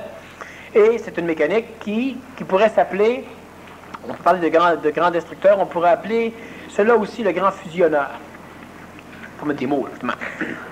Alors, cette mécanique, cette grande bébite, ce grand destructeur qui présentement bouffe l'univers, a des caractéristiques qu'il se retrouve dans certaines régions de notre galaxie. On en a déjà vu des traces au niveau astrophysique. On va laisser ça pour Maurice, à un moment donné, il aime se poser des questions sur l'astrophysique. Alors, il y a déjà eu des traces, les astrophysiciens ont déjà découvert de la présence du grand destructeur, et ils en ont peur, ils cherchent à comprendre certaines choses, etc. C'est évident qu'en termes chronologiques, la planète Terre est encore à quelques années du grand destructeur le plus près, mais à l'échelle stellaire, à l'échelle cosmique, évidemment, on est à quelques secondes. Mm-hmm. Bon.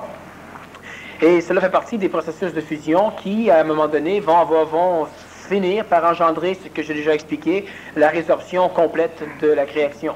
Mais ce grand destructeur-là, pourquoi veut-il bouffer de l'humain? Ah, il ne veut pas bouffer l'humain. Il veut s'en accaparer d'une certaine manière? Non plus. Mais qu'est-ce qu'il va en faire? Il veut ne pas mourir. Alors, il s'alimente.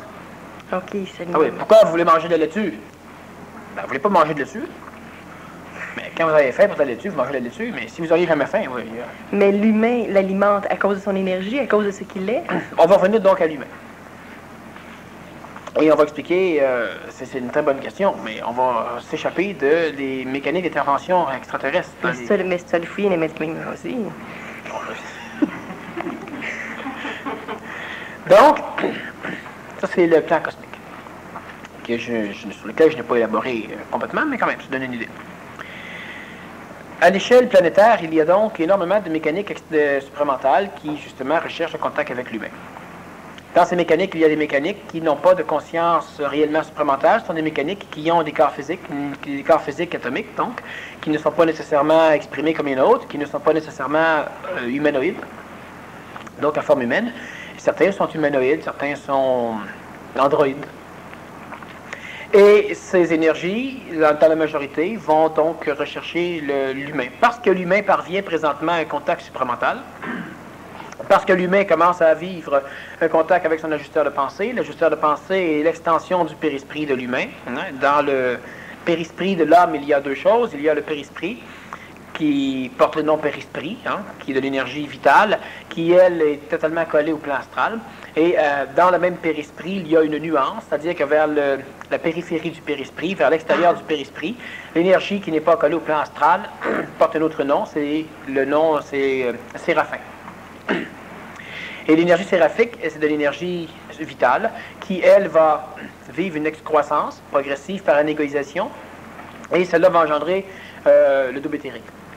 Parce que certains humains, présentement, ont la capacité de toucher, d'avoir le double éthérique, donc de vivre un peu plus de gustation supramentale, il y a présentement des canaux qui ont été créés depuis quelques années chez certains individus, et c'est connu à l'échelle de la planète, c'est-à-dire que lorsqu'un humain peut le faire au niveau de l'univers ou de la galaxie, on sait que d'autres humains pourront le faire.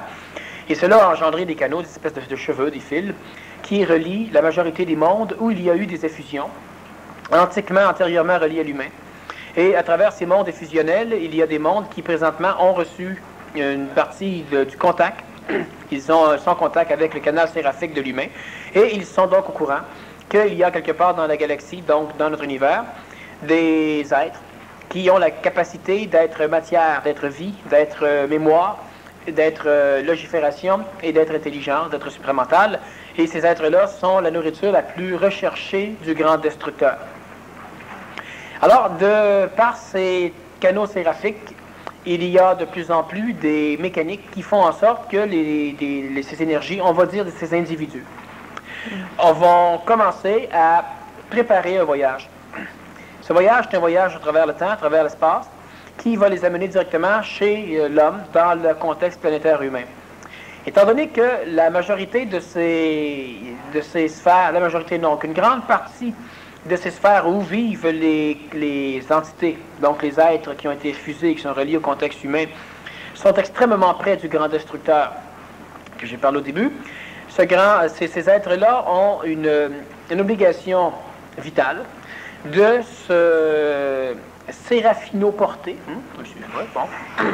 bref, de s'en venir, à travers le canal séraphique, dans le contexte planétaire. Pour pouvoir vivre, ils ont besoin d'égrégores supramentales. Pour pouvoir vivre, ils ont besoin donc d'un monde suffisamment supramentalisé. Certains humains seront de bons égrégores supramentaux. Certains humains qui seront suffisamment en contact avec leur double éthérique seront des êtres capables de recevoir certaines de ces entités. Et ces entités sont des entités supramentales, ce sont des entités qui n'ont pas connu la mémoire, qui n'ont pas connu la mort et qui n'ont pas connu le corps. Ce sont des entités qui ne sont pas coloratives, ce sont des entités qui sont de la conscience intelligente, de la conscience spontanée, de la conscience active et qui sont de la conscience pure. Une grande partie de ces entités vont donc venir demander, quémander une maison. Et plusieurs êtres humains vont, dans les temps qui viennent, avoir la capacité, non pas spirituelle, non pas émotive, mais réelle, d'offrir leur double éthérique comme maison à ces entités fusionnelles. Donc, à ces extraterrestres supramentaux. À ce moment-là, le double éthérique ne sera pas une copie de l'humain. Il est une copie de l'humain dans laquelle va habiter de l'énergie. Okay. Si l'être humain meurt et que l'être humain doit gagner son double éthérique, les entités qui sont à l'intérieur vont quitter le double éthérique et vont aller dans un égrégore supramental sur lequel je vais revenir, qui est présentement en formation, en croissance. Étant donné que le peu d'entités d'aube éthérique qui existent présentement, et surtout au niveau du volume, parce qu'il y a plusieurs personnes qui ont commencé à créer un daube éthérique, mais ils n'ont pas, c'est pas un gros daube éthérique, les entités fusionnelles qui proviennent de ces mondes ne peuvent pas tous venir en même temps. Alors, il y a présentement la création collaborative, en collaboration avec certains êtres humains, quelques humains. La majorité, non, c'est faux. Tous ces êtres humains restent au Québec. On se toujours la majorité parce que les égaux québécois sont médiocres. Alors, s'il y en a d'autres ailleurs, ça lui plaît plus que s'il n'y en a pas ailleurs, mais finalement, il n'y en a pas ailleurs. Alors, tout se passe présentement ici au Québec. Il y a des personnes qui travaillent à créer des égrégores, à créer en l'occurrence un égrégore supramental qui servira de maison aux phénomènes fusionnels. Les phénomènes fusionnels, lorsqu'ils vont se pointer, ils pourront donc quitter les daubes éthériques qui leur auront été prêtés en attendant. Ceux qui auront un contact avec ces daubes éthériques, donc ceux qui auront un daube éthérique qui abritera une conscience fusionnelle, ces personnages auront donc la capacité par transport séraphique de visiter des mondes dans d'autres galaxies, donc dans notre univers. Et cela va permettre à ces personnalités d'avoir non seulement une bilocation de conscience, une conscience supramentale galactique et une conscience planétaire, mais ils auront aussi la capacité au niveau du plan supramental de visiter d'autres mondes, toujours pas en visite spirituelle ou émotive. Et cela va permettre l'organisation de la survie. L'organisation de la survie de différentes formes d'expression de la conscience supramentale à travers le temps et à travers l'espace. Cela va donc permettre l'organisation de survie de la race humaine qui, elle, sera suffisamment conscientisée dans les temps à venir. Et donc, je parle des êtres, de ceux qui sont donc transportables, et en même temps de la race, ou donc des races, des êtres qui sont fusionnellement reliés à l'humain. Cela veut dire quoi? Cela veut dire que présentement, il y a quelques humains qui sont en train de travailler à la structuration d'un égrégore supramental suffisamment ample et suffisamment supramentalisé, suffisamment pur, suffisamment transparent pour pouvoir servir de réceptacle à ces êtres fusionnels.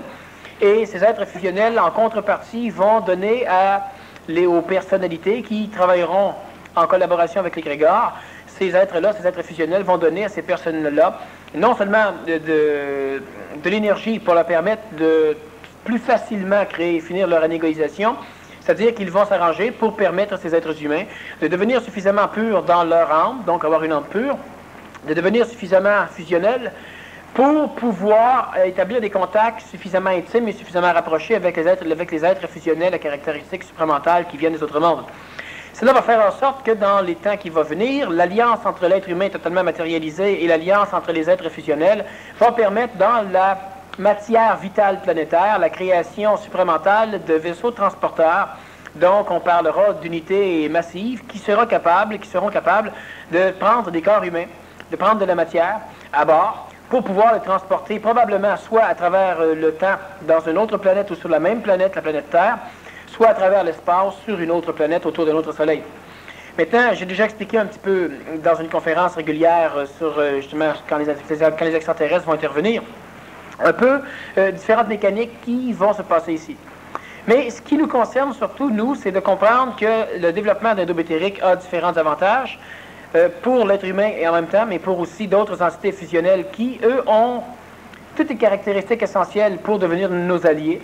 Finalement, il y aura une fusion nécessairement entre le daube éthérique et l'entité humaine lorsque le temps sera venu, mais il y aura à un moment donné aussi une fusion d'amour. Mais pas, on parle toujours d'amour intelligent, évidemment, on ne parle pas de l'amour émotif. Il y aura une fusion, une symbiose totale entre les entités fusionnelles qui vont venir sauver l'humanité et les humains qui vont venir sauver les entités fusionnelles et dans des temps qui sont, disons, dans la chronométrie humaine, pas tout à fait rapprochés, mais quand même, qui c'est relativement près. Quand on parle de contact éthérique, double éthérique avec les entités fusionnelles, il y a présentement 2 êtres humains sur la planète qui ont un contact avec des entités qui proviennent de d'autres galaxies. Donc, on ne parle pas d'extraterrestres qui habitent Vénus, qui habitent la partie cachée de la Lune et qui habitent Ganymède autour de Jupiter. D'extraterrestres qui, dans le passé, ont engendré la mécanique luciférienne et qui ont engendré aussi les 2 formes d'intraterrestres que l'on connaît aujourd'hui, qui sont présentement les gardiens de la prison, c'est-à-dire qu'ils sont les gardiens de la prison. La Terre est une prison. Sauf que les êtres humains ne sont pas les prisonniers, ce sont les intraterrestres qui sont les prisonniers. Les êtres humains, à l'époque, étaient des animaux. Au niveau de la conscience extraterrestre, il n'y a pas de grosse problématique à planter des intraterrestres sur une planète Terre habitée par des dinosaures. habité par des amibes, habité par des gestions d'animaux particuliers. Sauf que dans les prisonniers qui ont été placés ici, et à un moment donné, on pourra parler de qui est prisonnier, qui sont les bons, qui sont les mauvais. C'est peut-être des prisonniers politiques, hein, on ne sait pas. Alors, dans ces prisonniers qui ont été placés ici, il y a eu des contacts entre l'homme, entre certains animaux. Et ceux qui ont habité Vénus, qui habitent encore Vénus aujourd'hui, dans la majorité, ce sont ceux qui ont réussi le mieux à s'associer aux animaux humains. Et cela a engendré ce que nous sommes, nous, l'être humain. Les deux autres formes de mécanique intraterrestre, Ganymède et la Lune, sont des mécaniques qui sont présentement enfermés, prisonniers. Et parce que les extraterrestres qui ont engendré l'humain, la partie luciférienne était beaucoup plus puissante. On parle de Satan, qui est une forme qui d'ailleurs va engendrer une des races d'intraterrestres qui est connue aujourd'hui. Et parce que la partie luciférienne était beaucoup plus forte, finalement, les deux autres races intraterrestres ont été traitées comme nos singes, c'est-à-dire qu'elles ont été, à un moment donné, obligées à une forme d'évolution, à une forme de stagnation. Alors, quand je parle d'intervention extraterrestre, je ne parle pas de ceux qui ont été rencontrés jusqu'à date à l'échelle planétaire, je parle de ceux qui n'ont pas été rencontrés. On parlera donc d'extraterrestres qui, à un moment donné, vont entrer en communication supramentale, en communication télépathique. Mais pour avoir une télépathie, il faut déjà accepter la réincarnation ou la fusion de certaines énergies d'un individu. Bon, alors si je suis télépathe avec quelqu'un ici, ça veut dire que j'ai accepté sa présence réincarnative chez moi et qu'elle a accepté ma présence réincarnationnelle chez elle. Bon, sinon, on ne peut pas être télépathe. Bon, dans les mêmes familles, il y a plus de télépathie. Les personnes qui sont de grands amis peuvent devenir télépathes, mais se réincarnent mutuellement un petit peu. Alors, lorsque l'être humain va donc avoir un contact avec la mécanique supramentale, comme certains d'eux ont commencé, et comme d'autres vont en avoir dans les temps qui viennent. Et quand je parle dans les temps qui viennent, je parle dans les mois et dans les années à venir. Bon, je ne parle pas dans les 200, 300, 400 années. Je suis dans la chronométrie humaine, donc dans les temps qui viennent, très prochainement. Il y aura de plus en plus d'humains qui pourront prêter leur dôme éthérique à l'attraction d'un phénomène supramental et fusionnel extérieur. Et présentement, déjà là, il y a la préparation d'égrégores supramentaux. Regardons ceci. On sait que, historiquement, l'humain et motif spirituel a toujours eu tendance à transposer dans l'émotivité, dans la matière spirituelle comme dans la matière matérielle, mais supportée par le plan spirituel, de l'information supramentale qu'il recevait. Lorsqu'à un moment donné, l'intelligence supramentale dit que les êtres humains un jour vont vivre d'une façon dans une société communautaire, c'est-à-dire qu'ils vont vivre dans une société où ils n'auront jamais rien à payer, dans une société où les individus auront des espaces vitaux à eux, dans une société où les biens essentiels à la communauté appartiennent à la communauté, etc. Alors, il y a progressivement une gestion qui s'est faite dans le monde astral et il y a des personnes qui ont tenté de mettre ça en pratique. Ils ont fait des communes. Les communes, ça n'a jamais marché. Pourquoi? Parce que c'est l'émotivité humaine qui tente d'exprimer dans un contexte astralisé une vision supramentale. À un moment donné, on aura eu, par exemple, l'idée du projet OFSA, qui est toujours existentiel au niveau de certains plans, mais qui a, le village écologique de l'ère du Verseau, il y a eu d'autres phénomènes plus similaires, donc qui se rapprochent un peu de la mécanique. Mais encore une fois, il y a toujours eu des problèmes. L'égrégore supramental qui est présentement en constitution par certains individus, ça se compte sur les doigts des mains et des pieds, de 3 personnes. Alors, l'égrégore supramental, il a déjà été perçu astralement. L'humain a perçu depuis longtemps qu'un jour, il y aurait le retour du Christ. Énergie christique, énergie supramentale. Donc, plusieurs personnes ont attendu. C'est donc l'expression astralisée encore d'une perception supramentale. À un moment donné, on a décidé de faire une ambassade pour les extraterrestres. Mais l'ambassade pour les extraterrestres, c'est un endroit neutre où les extraterrestres pourront venir. C'est l'égrégore supramental. Sauf que les individus, émotivement, vont vouloir faire une ambassade. Alors, on pourra se référer au mouvement raélien, par exemple, qui veulent avoir un territoire neutre à l'échelle planétaire, bâtir des structures et recevoir des extraterrestres en vaisseau. Mais les extraterrestres qui se sont pointés jusqu'à date sont des extraterrestres qui proviennent, certains proviennent de Ganymède, et ce ne sont pas des extraterrestres les plus pacifiques. Enfin, bref. Et lorsque l'un de ces enfants, bref, on pourrait revenir là-dessus, c'est compliqué, mais là-dedans, ça se prétend bien des choses, et ils ont tous tort et ils ont tous raison. Lorsque l'être humain va... Présentement, il y a une création d'énergie supramentale, d'un égrégore supramental. Pour que cela se fasse, il faut de l'énergie. Pour qu'il y ait de l'énergie, il faut que plus d'humains se conscientisent. Pour que plus d'humains se conscientisent, il faut plus de communication. Pour qu'il y ait plus de communication, il faut plus d'énergie. Alors, il arrive quoi? Il arrive que de temps en temps, ça fait comme si c'était long. Mais il y a beaucoup de choses qui sont en gestation Puis il y a beaucoup de choses qui sont en train de se structurer au niveau de l'écorce, au niveau de la biosphère, de l'écorce atmosphérique terrestre. Il y a beaucoup de choses en train de se créer dans le système atomique de certains gaz. Il y a beaucoup de choses en train de se créer au niveau des forces supramentales. Il y a un pilonnage limité, mais de plus en plus croissant, en train de se faire au niveau des forces astrales. Et de temps en temps, les individus sont obligés d'attendre. Attendre uniquement que certaines choses se fassent ailleurs. Et quand on parle ailleurs, on parle toujours au niveau du contexte planétaire, mais au niveau du plan supramental. Présentement, il y a énormément de changements au niveau des structures humaines d'évolution, c'est-à-dire que il y a eu l'installation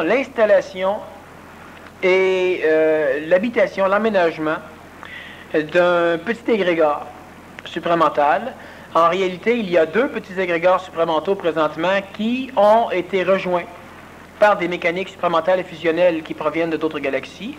Et cela a adouci l'humeur évolutive de l'astral, de l'atmosphère astrale, de ceux qui sont énergétiquement les plus aptes à faire des rencontres extraterrestres supramentales. Donc, il y a eu une transcendance de conscience chez certains individus depuis quelques mois. Et il y a eu une pacification, un adoucissement énergétique depuis 2, 3, 4 jours. Bon. Plus les individus vont mettre en pratique certaines choses, plus les individus vont exprimer la capacité de nourrir l'égrégore supramental, plus rapidement les choses vont changer. Il y a présentement donc l'orchestration d'une mécanique d'intervention pour les années à venir. Et cette mécanique d'intervention, c'est exactement comme si on était en train de construire une base d'appoint sur la Lune. Mais c'est sur la Terre qu'elle se construit, et elle se construit sur la Lune, en réalité, disons, dans l'égrégore supramental. Quand je dis sur la Lune, c'est uniquement pour qu'on comprenne que ce n'est peut-être pas tout près de nous, mais c'est comme si présentement on fait une base d'appoint où il y aura peut-être, disons, du pétrole, et par la suite, il y aura des vaisseaux qui viendront, ils se réapprovisionneront là, et iront sur la Terre, pourront après ça faire d'autres choses. Alors, mais ce n'est pas sur la Lune, ce n'est pas matériel comme cela, mais c'est au niveau des égrégores supramentaux. Il y a énormément d'interventions de création. Présentement, tout ce qu'on vient de faire, simplement, c'est que depuis quelque temps, il y a eu un contact réel établi entre certains êtres humains bien vivants et les êtres fusionnels bien supramentaux de d'autres mondes. Il y a eu des contacts séraphiques, il y a eu des transports séraphiques, il y a des humains qui ont été là, il y a des parties fusionnelles qui sont venues sous le contexte planétaire, et il y a des ententes qui se sont faites. Et quand on parle d'ententes, ce n'est pas des ententes politiques, c'est des ententes tactiques. Il y a des ententes qui se sont faites et il y a c'est prêt à construire. Mais comment se construire un égrégore supramental? On ne se construit pas un égrégore. Donc, comment construire un égrégore supramental? Bon, premièrement, la façon d'avoir son égrégore supramental, c'est d'avoir un double éthérique. Mais tantôt, quand tu parlais des êtres fusionnels qui viennent, par exemple, loger pendant un certain laps de temps un double éthérique, est-ce que c'est un double éthérique complètement constitué ou s'il peut être en constitution? C'est un double éthérique qui peut être en constitution, mais qui est suffisamment avancé pour que l'individu ait perdu la capacité humaine de chialer. Puis par la suite, l'égrégore supramental, mais qui n'est pas personnel, qui est beaucoup... L'égrégore supramental, il est en construction présentement. Mais on doit comprendre encore une chose, je ne veux pas tout compliquer. Mais il y aura plus qu'un égrégore supramental et il y aura plus d'une façon, on va dire spirituellement, d'être sauvé. Mais pourquoi plus d'un égrégore? Pour la simple raison qu'il y a plus d'un faisceau. Alors, ce qu'on doit comprendre simplement, c'est que, par exemple, il y a des individus présentement qui sont en contact avec plusieurs faisceaux. Alors, je t'ai expliqué ça dans une conférence. Il y en a qui sont en contact avec un, il y en a qui sont en contact avec un avec un principal et quelques autres, et il y en a qui sont en contact avec plusieurs faisceaux. Il y a donc des individus qui auront la capacité d'être, quand on dit sauver, il faut bien s'entendre avec le terme, ce n'est pas une question de sauvage, ou de sauvage, mais on va garder le mot, ça simplifie les choses. Alors, il y a des personnes qui peuvent être sauvées par telle intervention extraterrestre, uniquement, D'autres pourront être sauvés par celle-là, celle-là, celle-là ou celle-là. Est-ce qu'ils vont tous se retrouver au même endroit? Tous des endroits différents. Temporairement. Pour quelques millions d'années. Non, mais ça, c'est une farce. Pour quelques milliers d'années. Bon, quand même. Tout ça simplement parce qu'ils ne font pas partie du même faisceau. Donc, à ce moment-là, est-ce qu'ils ont des choses, des actions différentes à faire? Premièrement, déjà, aujourd'hui, ce sont des gens qui, dans la forme d'évolution expérimentale, ne peuvent pas ou ont de la très grande difficulté à être en contact. En contact, dans leur conscientisation, sont des individus qui ont tout ce qu'il faut pour faire partie du même processus de fusion. Mais le fait qu'il y ait des individus qui ne fassent pas partie du même processus de fusion, est-ce que c'est parce qu'ils ont des actions différentes? Oui. Mais je ne veux pas en parler.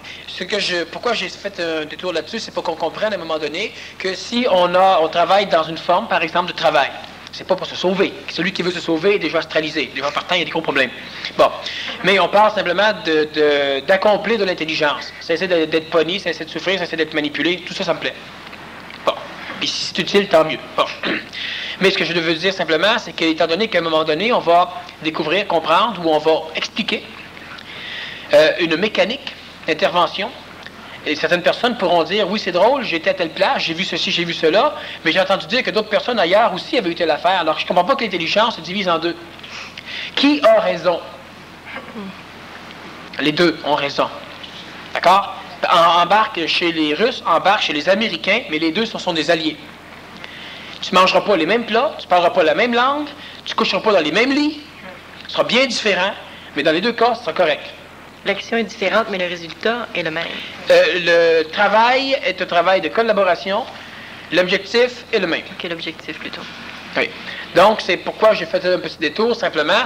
Donc, on peut évidemment commencer à chercher, mais la problématique, c'est que l'individu ne doit pas, dans sa phase de conscientisation, commencer à magasiner le conscientisage, comme on le fait en spiritualité.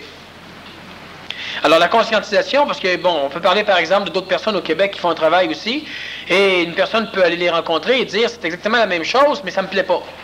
C'est ça. C'est que c'est de l'intelligence supramentale, mais la longueur d'onde n'est pas tout à fait celle qui peut faire vibrer tes cordes. Mais est-ce qu'il a raison, est-ce qu'il a tort, est-ce que c'est, est-ce que ça, on n'a rien à faire. C'est que tout le monde a raison dans l'intelligence. Mais il faut comprendre qu'il y aura des mécaniques d'intervention qui seront apparemment séparées, alors qu'à la tête, elles sont totalement reliées. Bon. Mais ça ne vaut pas la peine de dire à tout le monde, écoutez, vous n'aimez pas le goût des oranges, là, puis eux n'aiment pas le goût des citrons, mais il faut qu'on soit tous ensemble, fait que vous allez apprendre à manger des oranges, vous allez apprendre à manger des citrons. Surtout qu'il y a peut-être une raison pour lesquelles... Il n'y a pas peut-être. Il y a une raison. Absolument, absolument, absolument. Mais le pourquoi? Pourquoi une raison? Parce que. Juste pour revenir dans le sujet, il y a effectivement plein de raisons pour revenir à un moment donné. Donc, au niveau de l'intervention, ce qui va être extrêmement important à comprendre, c'est qu'il y a des mécaniques qui vont permettre à des individus de nourrir un égrégore supramental. Mais maintenant, il faut comprendre une chose, c'est que la seule façon de pénétrer un vaisseau supramental, c'est d'avoir sa propre porte. Est-ce que sa propre porte rejoint son double éthérique? C'est très cela, et un peu plus. C'est quoi un peu plus? T'inquiète pas sortir l'autre affaire. L'individu, bon, sa porte, ça sera son double éthérique, il lui faudra les clés. Les clés, c'est qu'un individu peut embarquer dans un vaisseau supramental uniquement s'il a participé à sa construction. Donc, s'il a participé à son énergisation. Quelqu'un qui se développe un double éthérique, nécessairement s'en égoïse, nécessairement applique certaines choses, et nécessairement en appliquant ces choses-là, nécessairement, il va participer à la création d'un égrégore supramental. Et si, par exemple, il veut changer d'égrégore à un moment donné et qu'il n'a pas participé à l'énergisation de l'autre égrégore, il ne peut pas rentrer dedans. Alors, quand on parle de la soucoupe volante qui descend puis une porte qui s'ouvre, c'est pas vrai. Il va y avoir un maudit paquet de portes. Puis chacun va rentrer par chacune des portes. C'est sa porte. Donc, c'est pas un vaisseau comme ça, mais on comprend l'idée. Donc, les individus resteront individuels. Leur conscience restera autonome, pure, libre. Parce que, mais bien qu'ils aient structuré un égrégore supramental ensemble, ils font partie de leur propre intégrité au niveau de l'évolution, ils vont rencontrer leur propre intelligence. Donc, un individu, à un moment donné, qui déciderait de, ne peut pas. Quand les gens, de temps en temps, me disent, oui, mais mettons que moi, j'évolue énormément, extraordinairement, merveilleusement, puis qu'il y aurait une intervention extraterrestre ou n'importe quoi, parce qu'on s'en fout. Est-ce que je peux, mettons que ce serait une soucoupe volante, bon, est-ce que je vais pouvoir amener mes enfants? Et si on leur porte, ils vont venir, tu les amèneras pas. Oui, d'accord, mais mettons qu'ils ne sont pas assez évolués, etc. Non. Mon père, ma mère, non. Mais de toute façon, si une personne a un double éthérique constitué, elle ne se posera pas ces questions-là. Exact, mais là, je parle des individus qui n'ont pas le double éthérique suffisamment constitué et qui posent la question. Je leur réponds non. Donc, ça ne sert à rien de travailler pour sauver ceux qui devraient eux-mêmes se prendre en main. On peut laisser des choses, mais on ne doit pas penser qu'on devra convertir ou qu'on devra forcer, ou etc. Et nécessairement, il y a des égos qui peuvent dire, oh, ben écoute, moi, si mon chat vient pas, moi, j'y vais pas. Tu sais, si ma mère vient pas, si mon père vient pas, si mes enfants viennent pas, moi, j'y vais pas. Vas-y pas. Mais tantôt, comme quand tu parlais, si par exemple une personne, lorsqu'arrive le temps, les différentes portes, encore là, si son double éthérique est suffisamment constitué, il va savoir à quelle porte, il ne cherchera pas à aller à une autre porte. Ah ben non, ça c'est évident. Moi, je parle au niveau de la création. Tu es en train d'énergiser un égrégore, puis tu es en train de t'égoïser. Puis l'intellect, l'astral vient de charrier. Okay. Écoute, d'un coup, tu te trompes de place. C'est peut-être eux autres là-bas, là. Ouais, c'est vrai, ça, là. Là, tu t'en vas voir là-bas, puis ça a bien de l'allure. Ça a de l'allure uniquement pour ton ego. Là, tu recommences là-bas, après ça, écoute, d'un coup, c'est vrai, ça bon. J'ai expliqué la mécanique pour qu'à un moment donné, qu'on cesse de niaiser. OK? Il y a peut-être 5, 6, 7, 8 portes qui vont apparaître. Il y en a 2 présentement en création. Ça n'a aucune importance de savoir laquelle. Prends-en une. Puis pour en prendre une, il faut que tu bâtisses la porte, que tu bâtisses la clé. Simple. Sinon, tu ne peux pas prendre cela. Tu pourras t'accrocher à l'extérieur, puis quand on passera au-dessus de l'océan, tu glisseras. Tu tomberas. Mais bâtir la porte et bâtir la clé. Eh oui. La clé, c'est encore très personnalisé. La clé, c'est de nourrir l'égrégore en fonction de sa présence et en fonction de la mutation qu'on va opérer sur soi-même. Donc, on va bâtir une clé en s'égoïsant et on va bâtir une porte en créant notre double éthérique. Donc, en s'égoïsant encore. Sauf que les individus doivent créer une synergie. C'est-à-dire que tu ne peux pas créer uniquement une pièce. La pièce ne pourra pas voler. Donc, les individus, il y a, par exemple, quelques façons de s'en sortir, qui sont tous similaires, mais c'est au niveau de la gustation énergétique qu'il y a une nuance. Et quelles sont ces façons? Bon, les façons, c'est les individus. Par exemple, il y a des individus qui auront un contact séraphique, puis chaque individu qui aura un contact séraphique devient une façon. Ça veut dire que si un individu a un contact séraphique, les autres individus devront passer par lui, ou avoir un contact séraphique. Puis il y aura maximum 7-8 contacts séraphiques. Il y en a déjà eu 2. Bon. Mais quand tu dis qu'ensuite les autres devront passer par ceux qui ont un contact séraphique, ça veut simplement dire que ces individus-là devront créer une structure, une égrégore supramentale en collaboration avec ce qui aura été apporté par la partie fusionnelle qui descend. Donc là, on va se retrouver avec plusieurs égrégores supramentaux. 8, 9. Mais non! Puis, les individus qui devront passer par ces égrégores supramentaux-là, qui devront le constituer, à ce moment-là, parce que ça ressemble à un chantier de construction, au niveau de la visualisation. Chacun donne de l'énergie, mais c'est une synergie qui sert à former quelque chose. Mais ceux qui sont un peu en dessous, ceux qui doivent passer par un... Mais quand on dit passer par, tout ce que ça veut dire simplement, c'est qu'à un moment donné, il y a quelqu'un qui va venir te voir et qui va te dire, écoute, j'ai rencontré des extraterrestres, là, et puis il faut être habillé en bleu pour rentrer dans leur vaisseau.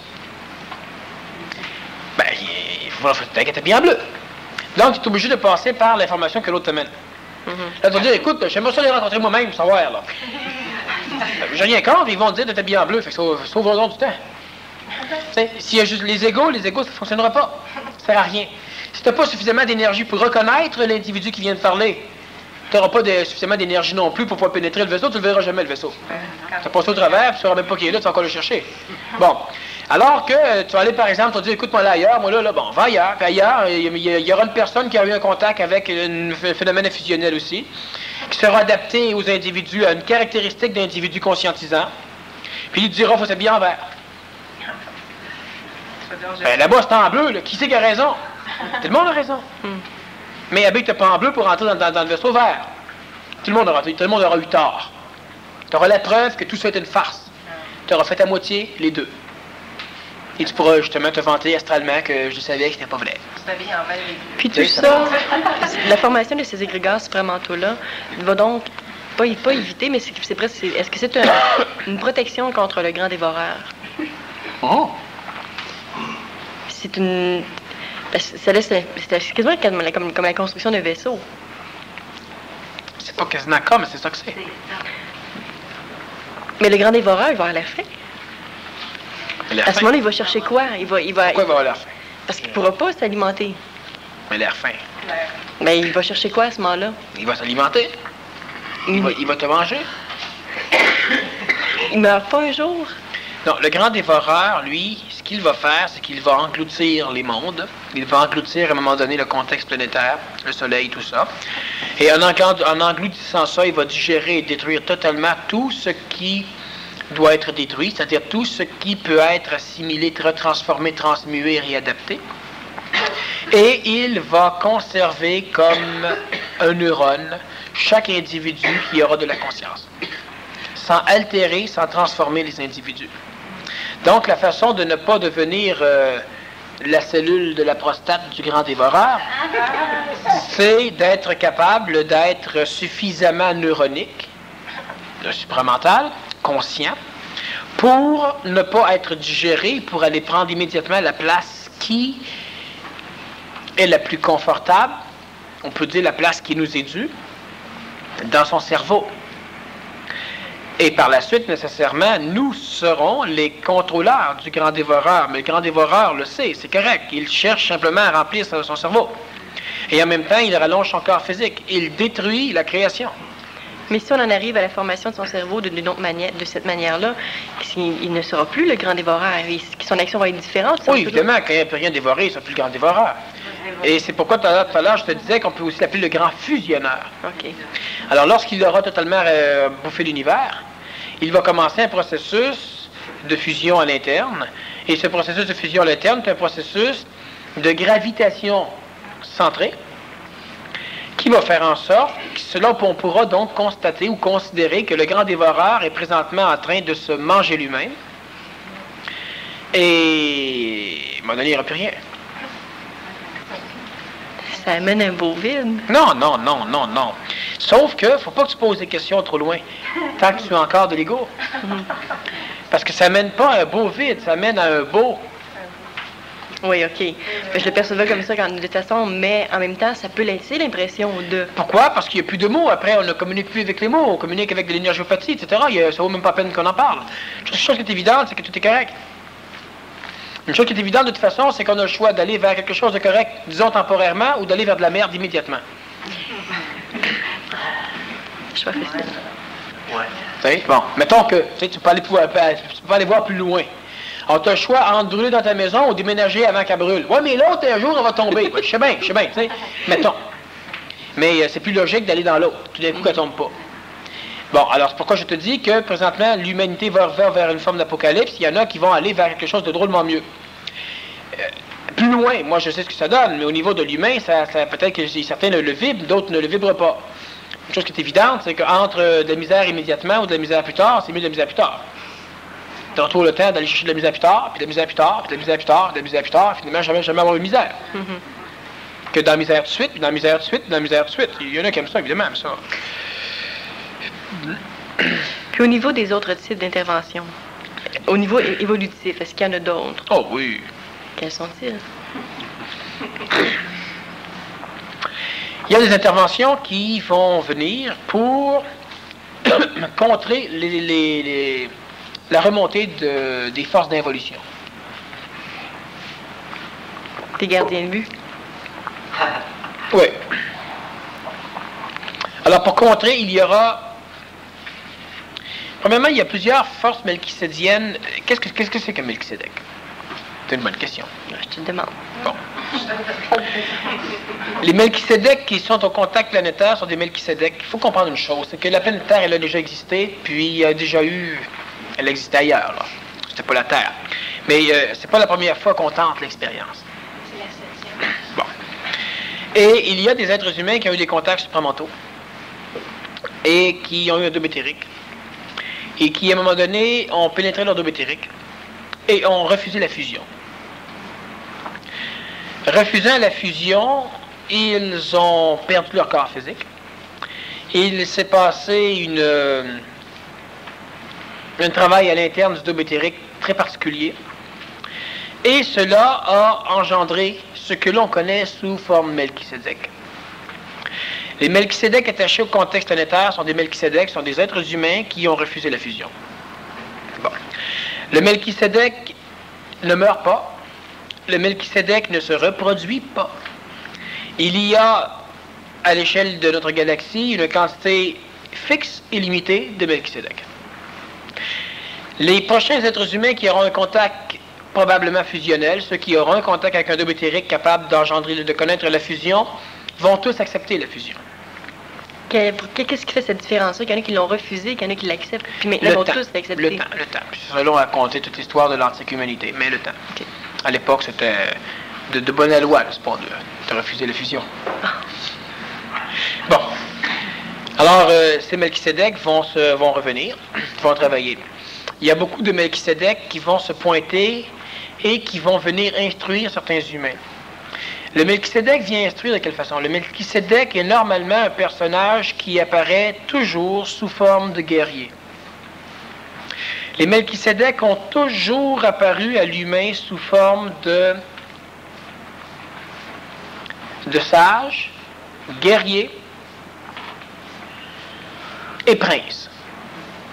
À cause de l'égrégore? Oui. Donc, ils ont toujours été reconnus comme étant des princes d'un monde. Ils ont toujours été reconnus comme étant des sages, des personnages âgés, et comme étant des guerriers. Des guerriers qui n'ont pas d'armes à feu, parce qu'à l'époque, la dernière fois qu'on les a vus, ça remonte un petit peu avant l'arme à feu, à peine on savait faire le feu. Et le plus connu est le prince de Salem. Un autre très connu,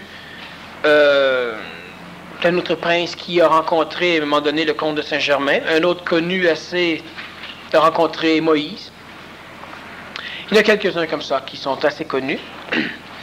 Et ces Melchisédek vont en majorité se repointer le nez ici, et ils auront comme fonction de donner à certains humains des clés, comme ils ont fait dans le passé aussi, des clés énergétiques belzébusiennes, des clés énergétiques vitales, c'est-à-dire qu'ils étaient des instructeurs de magie.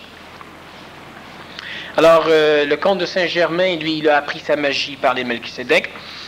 Moïse a appris aussi sa magie, que ce soit transformer des bâtons en serpents, faire transformer de la neige supplémentaire en particules alimentaires qu'on appelle de la manne, que ce soit trouver de l'eau dans la roche, ou etc. Que ce soit tasser de l'eau d'un bord puis de l'autre, fermer le robinet, traverser les océans. C'est de la magie. Et Melchisédek viennent enseigner, on parlera des grands alchimistes. Bon, Moïse est un grand alchimiste, sa sœur était une très, très, très, très, très grande alchimiste. Il y en a plusieurs comme ça. Alors, les Melchisédek vont se repointer pour enseigner des façons de se battre. Des façons, en réalité, évidemment, un guerrier supramental, lui, il se bat, c'est parce qu'il n'a pas à se battre que tout va bien. Donc, quand on parle d'enseigner la façon de se battre, c'est que plus personne ne veut se battre avec toi. Donc, tu ne te bats pas. C'est le guerrier supramental de ne pas se battre. Bon. Mais les Melchisédek, pourquoi ils donnent cette instruction-là? Les Melchisédek vont donner cette instruction-là, oui, tu veux le savoir? Oui. C'est que les Melchisédek, ce qu'ils font, c'est qu'ils s'incarnent chez celui à qui ils enseignent. Voilà. Bon. Mais étant donné qu'ils ont une instruction au niveau de la magie, ils étaient arrivés à une phase de double éthérique. Ils devront donc avoir une conscience supramentale. Ils ont une conscience supramentale qui est fixe, qui n'est pas évolutive, parce qu'ils n'ont pas de corps physique pour continuer à permettre ils ne peuvent pas, vu qu'ils n'ont pas de corps physique, ils n'ont pas de corps vital, ils n'ont pas d'ego, vu qu'ils n'ont pas d'ego, ils ne peuvent pas engendrer de double éthérique plus gros. Vu qu'ils ne peuvent pas engendrer de double éthérique plus gros, ils ne peuvent pas non plus continuer à nourrir un canal d'ajusteur de pensée, ils ne sont pas capables de faire le transport séraphique, il leur manque plusieurs choses. Donc, ceux qui vont un jour arriver à la fusion n'auront pas réincarné un Melchisédek. Il y en a beaucoup qui vont en avoir réincarné, mais ils vont les avoir digérés. OK. Hein, À ce moment-là, ils vont chance. oui. Mais à ce moment-là, ils vont juste avoir pris la partie, guerrière, guerrier supramental, bien entendu. Oui, c'est le guerrier supramental. Le Melchisédek est un guerrier supramental. Donc, c'est juste l'information qu'ils vont absorber. L'information qu'ils auront transmise. et Donc, non le guerrier supramental. C'est ça. Mais le Melchisédek, à ce moment-là, lui, il est digéré, puis oui. Ah, plus de Melchisédek. Il peut même plus aller nulle part ailleurs. Ensuite, il est Mais dissout il est plus là. totalement. Il est plus là. C'est ça. Il est quelque part ailleurs. OK. Oui, chez l'individu qui l'a digéré. Oui. Puis lui devient Melchisédek. Mais ce n'est pas Melchisédek. C'est quoi le bar? C'est un être. Voilà. Par la suite, il y aura aussi au niveau des interventions des kamikazes. Il y a des phénomènes d'entités qui ont été créés à travers l'évolution de notre humanité, de d'autres humanités, qui, eux, ont comme fonction de venir bloquer les forces involutives en se sacrifiant. Bon, les MTS, c'est la troupe d'imbéciles. Mais ils doivent en réincarner beaucoup. Non. Les MTS, non? Non, les MTS, quand on parle de cette force qui va venir se sacrifier, les MTS, ils disent, tu sais, ça c'est la force d'imbéciles. Puisque les MTS, il ne faut pas se sacrifier, les MTS sacrifient les autres. Ceux qui se sacrifient, quand on a un peu de conscience mentale, on pense que ce sont des imbéciles. Mais les MTS se sacrifient Oh, involontairement. mais ils ne le savent pas, eux. OK, ça marche. Ils ne le savent pas. S'ils le sauraient, ben, tout de même, ça irait bien mal. Bon. Alors, il y a donc une force qui va venir se placer entre le plan supramental, entre les individus conscientisés supramentalement et les forces d'involution. Ce sont des personnages qui vont laisser des traces, des personnages qui vont pilonner le monde de la mort, de façon à créer de faux chemins, pour que ceux qui vont rechercher les conscientisés ne puissent les trouver. Ce sont des personnages qui vont fuir en laissant suffisamment de traces pour que la majorité des forces d'involution suivent ces traces-là, et plusieurs vont nécessairement se faire bouffer par la force d'involution. Bon. Et les personnes qui se conscientisent, qui à un moment donné voudront retourner en arrière pour aller aider ceux qui se sacrifient, vont se sacrifier avec eux.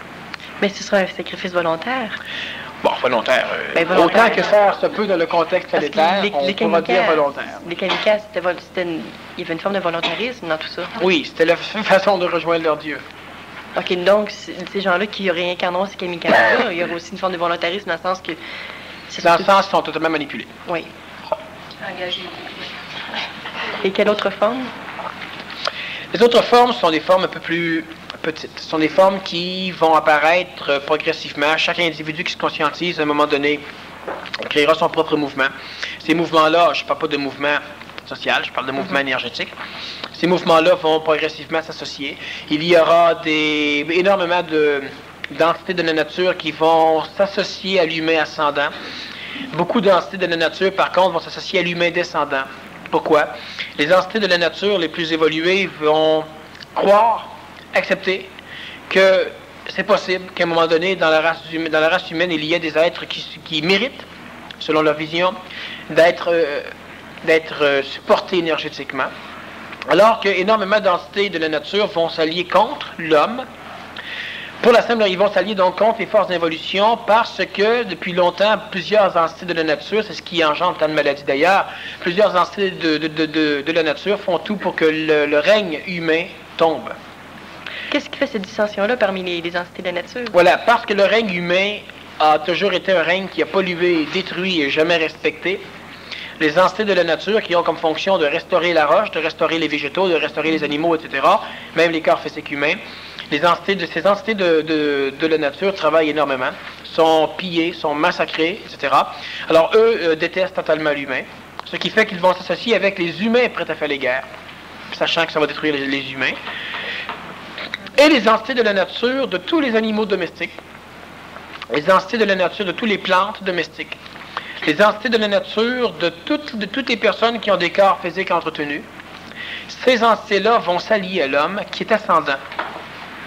Alors, à un moment donné, il y aura, même chez les animaux sauvages, progressivement, des entités de la nature qui, lorsqu'ils seront en contact énergétique près, lorsqu'ils seront en contact réel, avec un être humain conscientisé, l'entité décidera de s'associer à l'être humain conscientisé, mais elle restera une mécanique naturelle qui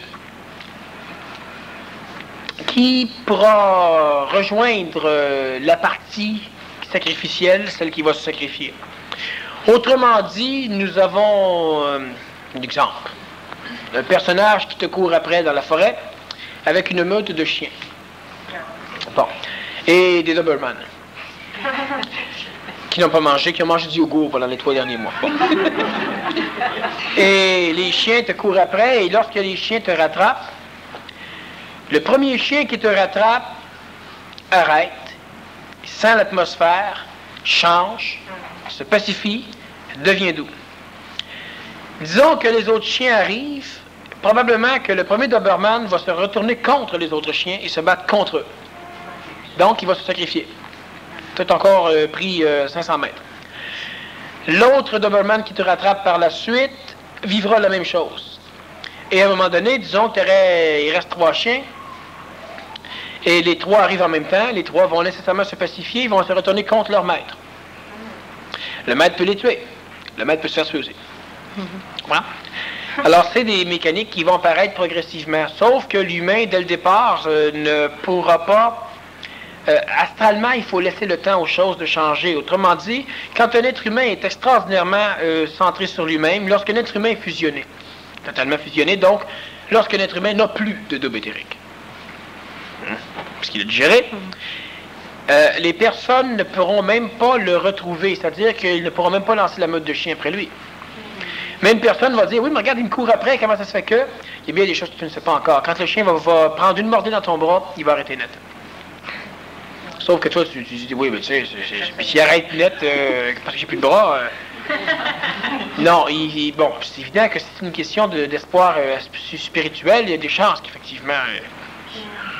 Mais quand tu parles des entités de la nature, par exemple, des chiens, qui, eux, vont savoir s'arrêter parce qu'ils vont être capables d'absorber l'énergie... Plus loin, même l'entité naturelle qui dirige l'humain va forcer l'humain à planter. Mais ça prendra le temps que ça prendra. Pourquoi? Parce que la conscience astrale qui manipule l'humain est beaucoup plus puissante que l'entité naturelle qui manipule l'humain, qui manipule le corps physique de l'humain.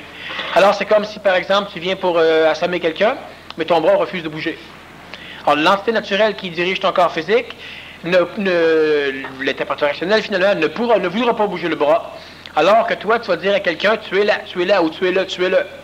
Bon, les autres vont essayer de bouger, mais quand ils vont pouvoir bouger tant qu'ils vont vouloir, le moment qu'ils vont vouloir t'agresser, ça ne fonctionnera plus. Bon, mais encore là, il faut que l'individu soit rendu à un niveau d'évolution intéressant. Et on parle de cela, non pas parce qu'il y aura un paquet de colère, un paquet de batailles, etc. Là, on donne des exemples simplement pour faire comprendre ce que ça va donner. On parle d'intervention. Donc, il y aura une intervention d'entité de la nature qui ira en direction de l'humain. Plus l'humain est d'ores et déjà écologiste, plus l'humain est reconnu par beaucoup d'entités de la nature qui, au lieu de le rendre malade, au lieu de lui puiser son énergie, vont commencer, à un moment donné, pas tout de suite, quand les entités vont se sentir suffisamment en confiance avec l'humain ascendant, elles vont commencer à lui donner. Bon, mais nécessairement, il faut que l'humain commence. L'humain qui dit, tiens, il donne, ah, m'a commencé à être écologiste. Il y a fortes chances, c'est un peu tard. Qui est sur la liste noire. Mais quand tu dis donner, c'est donner de l'énergie? Donner de l'énergie, instruire les entités qui te maganent, les entités, par exemple, qui dirigent les virus, les entités qui dirigent des choses comme ça. Il y aura... Si tu as à cultiver, ça va pousser mieux. Si tu as à chasser, tu vas chasser mieux. Si tu as à pêcher, tu vas pêcher mieux. Respirer, tu vas respirer mieux. Il y a plusieurs choses comme ça. Alors, c'est une des interventions qui n'est pas commencée, mais qui va commencer. Mais quand tu dis qu'il n'est pas commencé, si on regarde un peu au niveau des légendes, de l'historicité, il y a quand même des faits qui ont été rapportés qui seraient... Oui, mais maintenant, c'est plus ou moins mort, là. À cause justement des massacres qu'il y a eu depuis. C'est ça. Il y a toujours des régions qui sont vierges, qui sont extrêmement intéressantes. L'Antarctique, par exemple, tu peux aller faire une petite méditation là-bas, tu vas te rendre compte que les animaux viennent te voir, ils viennent te licher, et les oiseaux, ils font leur besoin sur toi, mais ils viennent aussi atterrir sur tes épaules, ça se promène partout, c'est considéré comme l'animal. Si tu rentres dans un territoire qui dérange un petit moineau, il te fait des gros becs, puis il te saute dessus. Même si c'est un humain qui arrive là avec... Ils ne connaissent pas l'humain, là. OK. Donc, maintenant, ils commencent à connaître un peu, parce que là, c'est un peu plus pollué, il y a beaucoup de bases, ils voulaient faire des centrales nucléaires là-bas, des choses comme ça. Bon. Mais c'est une région où les entités de la nature ne sont pas contre l'homme. Alors, il y a effectivement encore des régions comme ça où on peut dire ça existe, mais où on est, nous, là, c'est compliqué. Il n'y a pas une forêt au Québec, par exemple, qui n'a pas déjà été bûchée. Bon, il n'y a pas un territoire qui n'a pas été bûché. Est-ce que les entités de la nature-là peuvent percevoir, parce qu'il y a une région où ça a été moins bûché, est-ce qu'ils peuvent percevoir qu'autour, c'est le bordel dans la... Ah, mais ça, ils le savent tous. Mais chacun est pogné avec sa fleur. Si la fleur est dans un territoire problématique, ben, l'entité aussi. L'entité va nécessairement détester ce qui, dans la conscience, vient détruire. C'est comme, regardez ceci, l'entité de la nature, lorsqu'il vous voit arriver, il voit un Dieu. Et le Dieu vient, puis le Dieu l'écrase en marchant sur le pissenlit. Quand c'est un loup, un cheval, un chien, il ne voit pas là un Dieu, ça ne dérange pas autant. Et quand il voit l'humain arriver, c'est génial. Puis l'humain, il détruit tout.